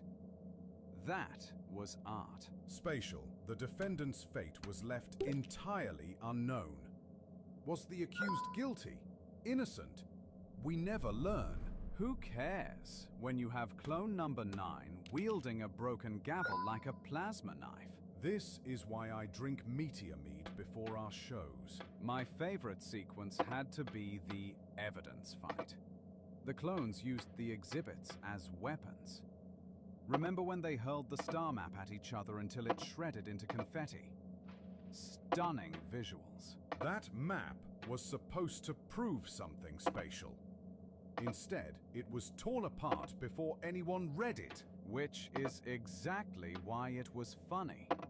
Who needs evidence when you can have a perfectly timed uppercut? A society that cares about justice, that's who. Oh, lighten your cytoplasm, Ebort. Not every film needs a verdict when you've got 12 clones drop-kicking each other into orbit. Spatial, must you always mistake noise and flailing for cinema? You'd probably applaud a documentary about paint drying if the paint can happen to fall over dramatically. And you, Ebort, must you always turn a good brawl into a philosophy lecture? Sometimes a clone smashing another clone with a bench is just a clone smashing another clone with a bench. You're hopeless. Hopelessly entertained, my friend. For impeccable fight choreography, inventive use of courtroom props, and the most dramatic headbutt chain I've ever seen, 12 Angry Clones gets 2 hearty pseudopods up from me. For abandoning its central premise, insulting the intelligence of any viewer who expected resolution, and leaving the case unresolved, I withhold my pseudopods. So the balance holds. 12 Angry Clones gets 2 pseudopods up. Howdy, space partner. Had a long day? Yeah, some work days just feel longer than others. And not just cause time's relative. When you finally get off the clock, why not slow that time down, too? Bend your elbow for for some space booze. That'll smooth that time stream real good. Not looking to drag things out? Ain't got the patience to work a full week? Space Booze has got your back. Buy a box and go to town, and you'll wake up in 5 days feeling like no time passed at all. Space Booze, the Space South's favorite way to cause and solve problems. Drink up and slow down, folks. Can you all feel the love, universe? Can you feel it? I want you to put your hands together and praise the name of Zomanticokix. It blessed us with the holy hexagon, and now it's opening a church in the solar system to bring light to the poor human heathens who haven't felt its slimy tentacle touch. Come refresh the spirit and pray away the devil dimension in its space house of blind idiocy. Come join us in the solar system on Uranus for our stellar gospel. Tonight's show is brought to you by Quasar Fizz, the only beverage guaranteed to stay carbonated inside a black hole. Quasar Fizz. Drink the singularity. You're tuned to the Cosmic Review Hour with Spatial and Ebort, the galaxy's most trusted auditory vibrations on cinema. Greetings, listeners across the spiral arms. I am Spatial, and I am still trembling from what I've seen. And I am Ebort, who does not tremble easily. Tonight we review The Human, a film that reminds us why this primitive Earth species has so many terrified. This was no Apocalypse Then, or Space Phone Home Alone. In this film, humans are no joke. This was dread, distilled into bipedal form. From its first guttural exhale to its final lunge, I was riveted. The filmmakers understood the assignment. Depict the human as an unstoppable predator. Their depiction may not be anatomically accurate, but it is effective. The human itself. I can barely describe it. Always dripping fluid, always gnashing its calcium protrusions, moving with that jerky, unnatural rhythm. Yes, they exaggerated its biology, of course, claiming it could smell prey across light years, or that it reproduces during spontaneous combustion.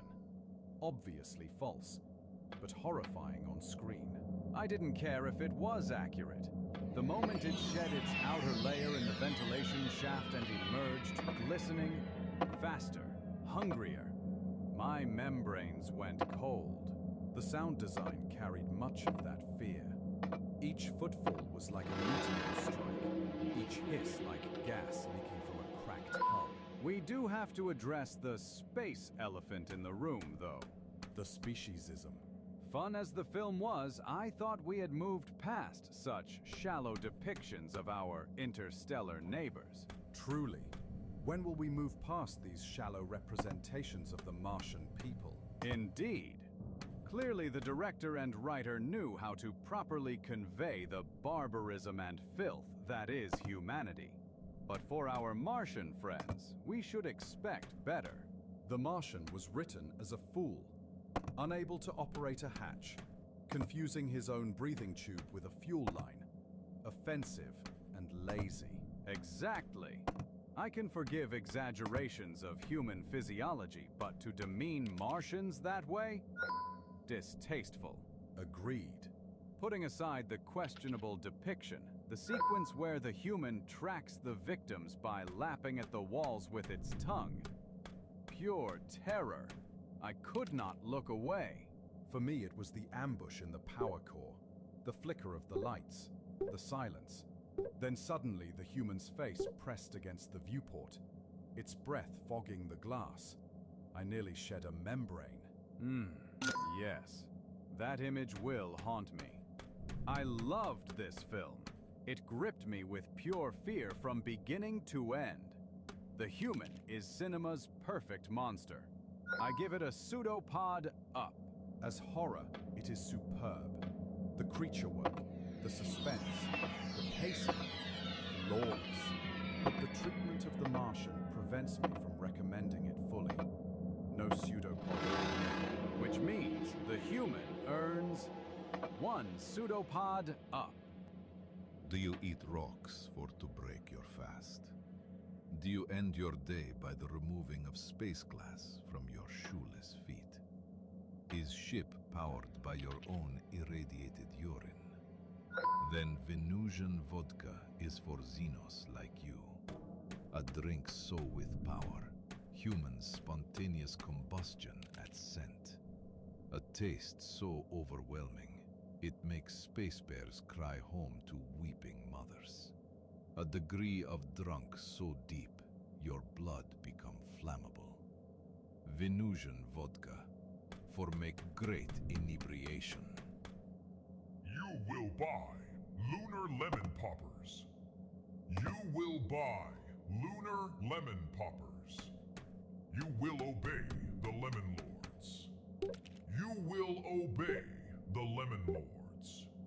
If you still do not desire Lunar Lemon Poppers, we welcome you to try our Lunar Lemon Learning Lectures online, where you will be corrected in your lack of willingness to buy Lunar Lemon Poppers or to obey the Lemon Lords. That is all. End transmission. You're tuned to the Cosmic Review Hour with Spatial and Ebort.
Those blinking lights? That boom sound? Yeah, meteorites, not a big deal. Find where they hit and patch it up before it becomes a problem.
Great.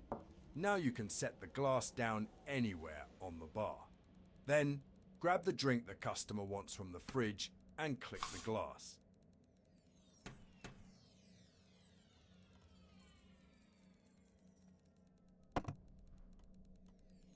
Now grab the drink the customer wants from the fridge and click the glass.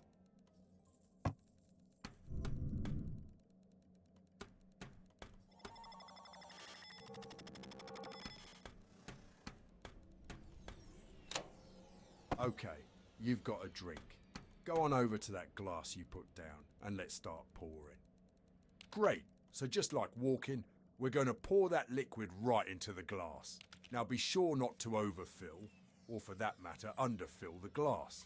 The better we do here, the more credits we make, yeah?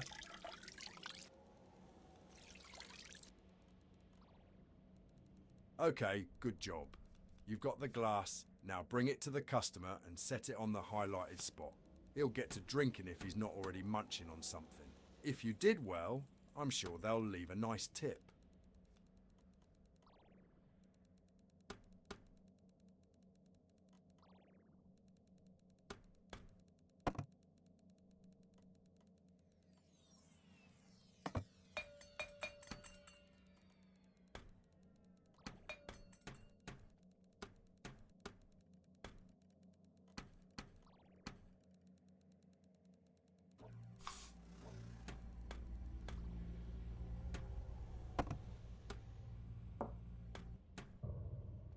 Great. Now just plop that product on the tray. It's brilliant. You don't even need to open it.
they finish that quickly, eh?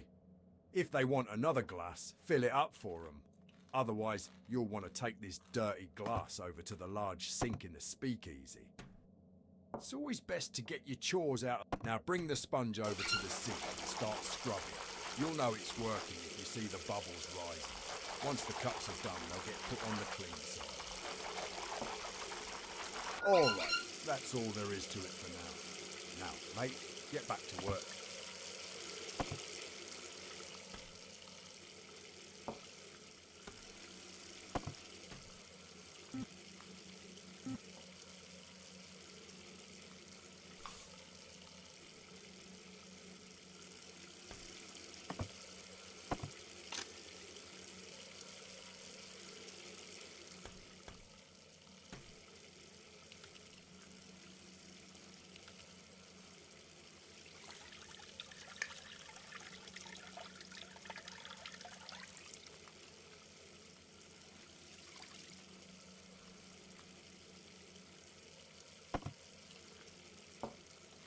Alright, now, couple things to note.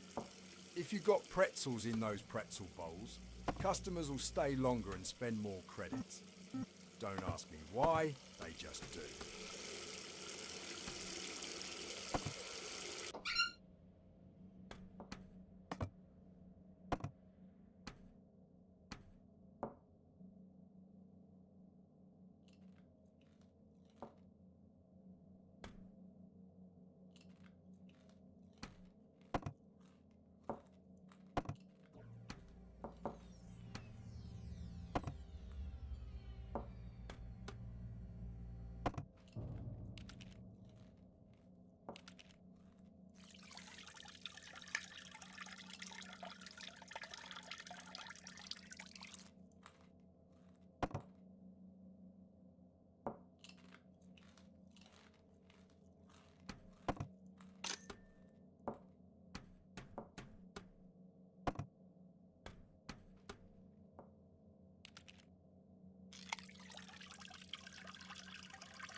Okay, this operation is getting a bit too big for the cargo bay.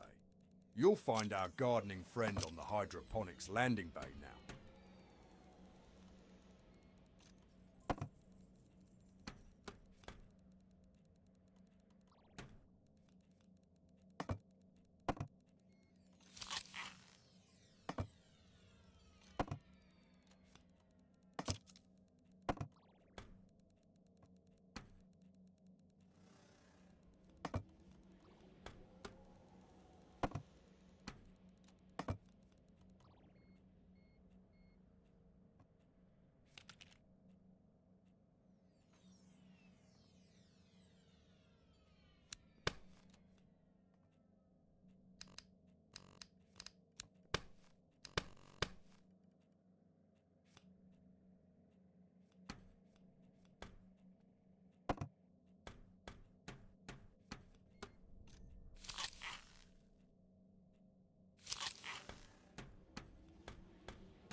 Fantastic. Now grab the tray and drop it off at the customer's table.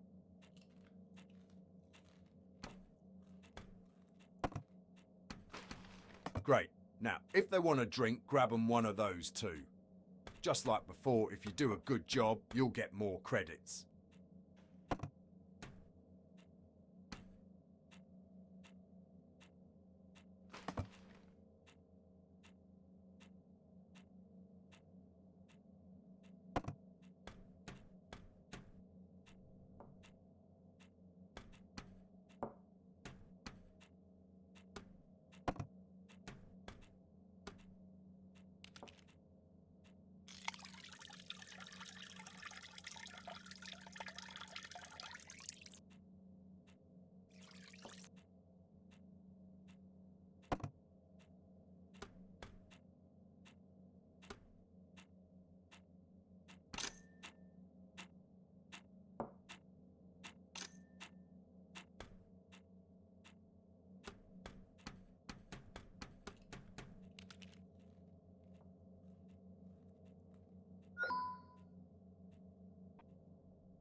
Okay, now it's your last warning. Seriously, I don't know what to do with you. Noon's ever tried this? Threats aren't working. Do you like candy, little human? You can try the almonds. They're totally not poison. I heard humans like the non-poison candies.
space hell are you doing up there? There's nothing up there, mate.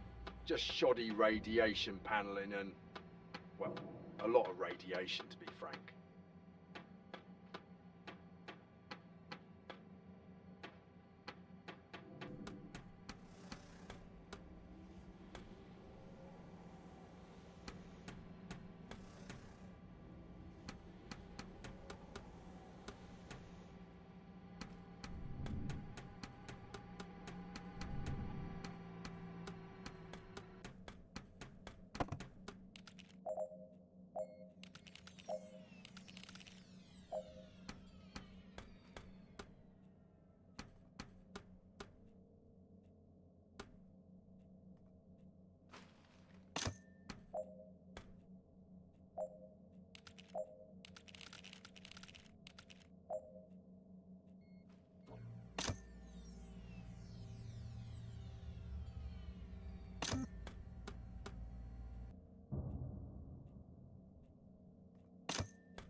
Well, my dialogue is probably going to start looping, because that's 4 times.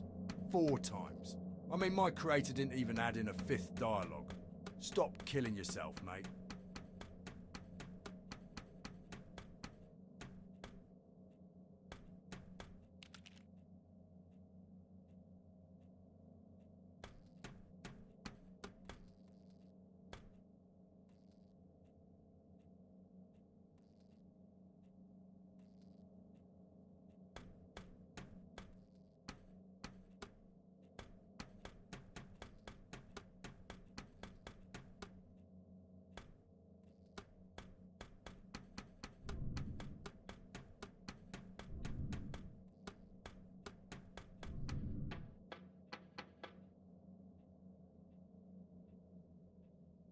Alright, fine.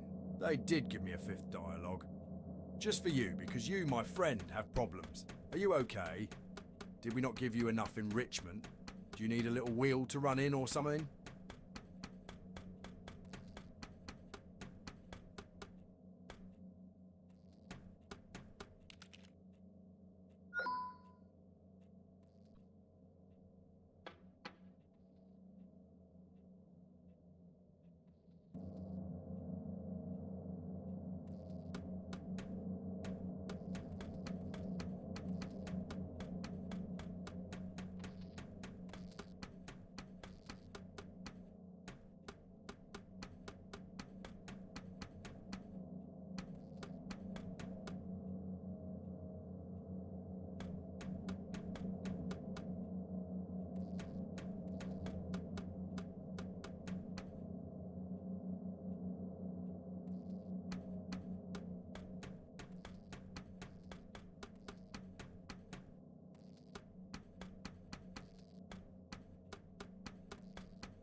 I see how it is. Okay, look. I will think of something. If you keep doing this, management is gonna get suspicious. I'm gonna get blamed. And they're already looking at me after I found out what happened to poor Gliblock. Just chill, mate. It'll be okay. You can do this. Do you need rewards? Humans like rewards, right?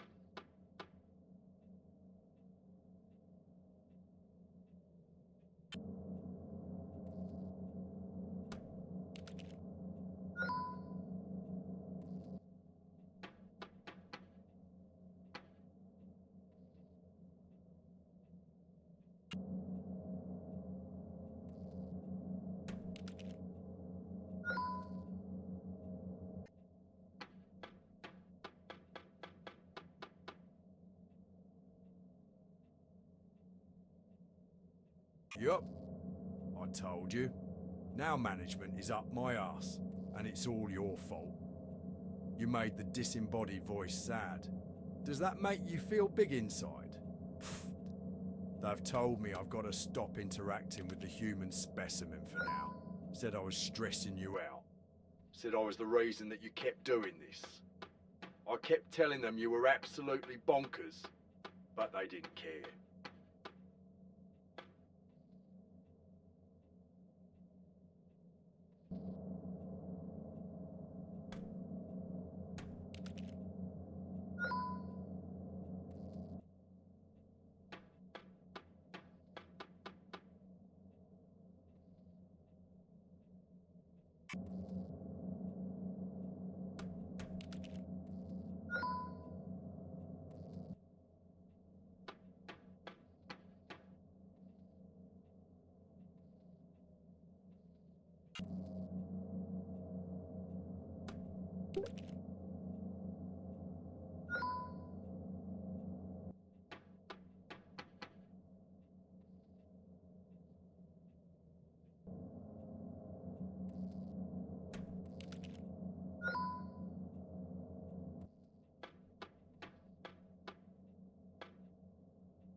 Hello, human. Do not worry. We have found a more pleasant voice for your interactions. Studies have shown that on 8 of 10 dentists, they prefer this voice over the leading toothpaste. Will you please stop leaving the station? It would be ever so lovely if you did.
We can bribe you, if that is what it takes.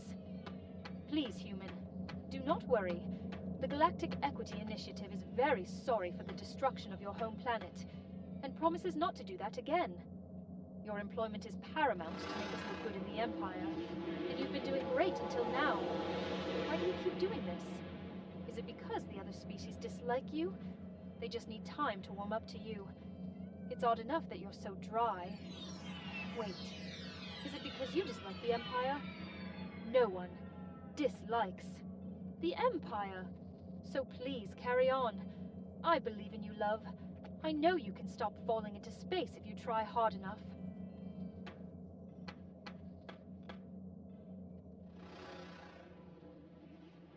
Fine. You got me. It was me. Just stop. I'm not going to keep rewarding you with these voiceover bits. This is it. Seriously.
Okay, human. I thought the hoot would be a laugh, but not once did I think you'd be mental enough to dive through it. I should have space baby-proofed this station.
Oi!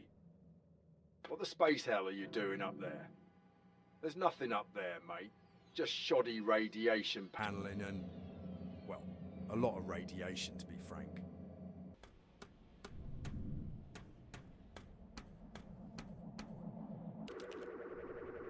All right, human. You've done good. The store is closed for the night. Tend to the station, or, if you feel you've done a good job, go ahead and crash in your bunk.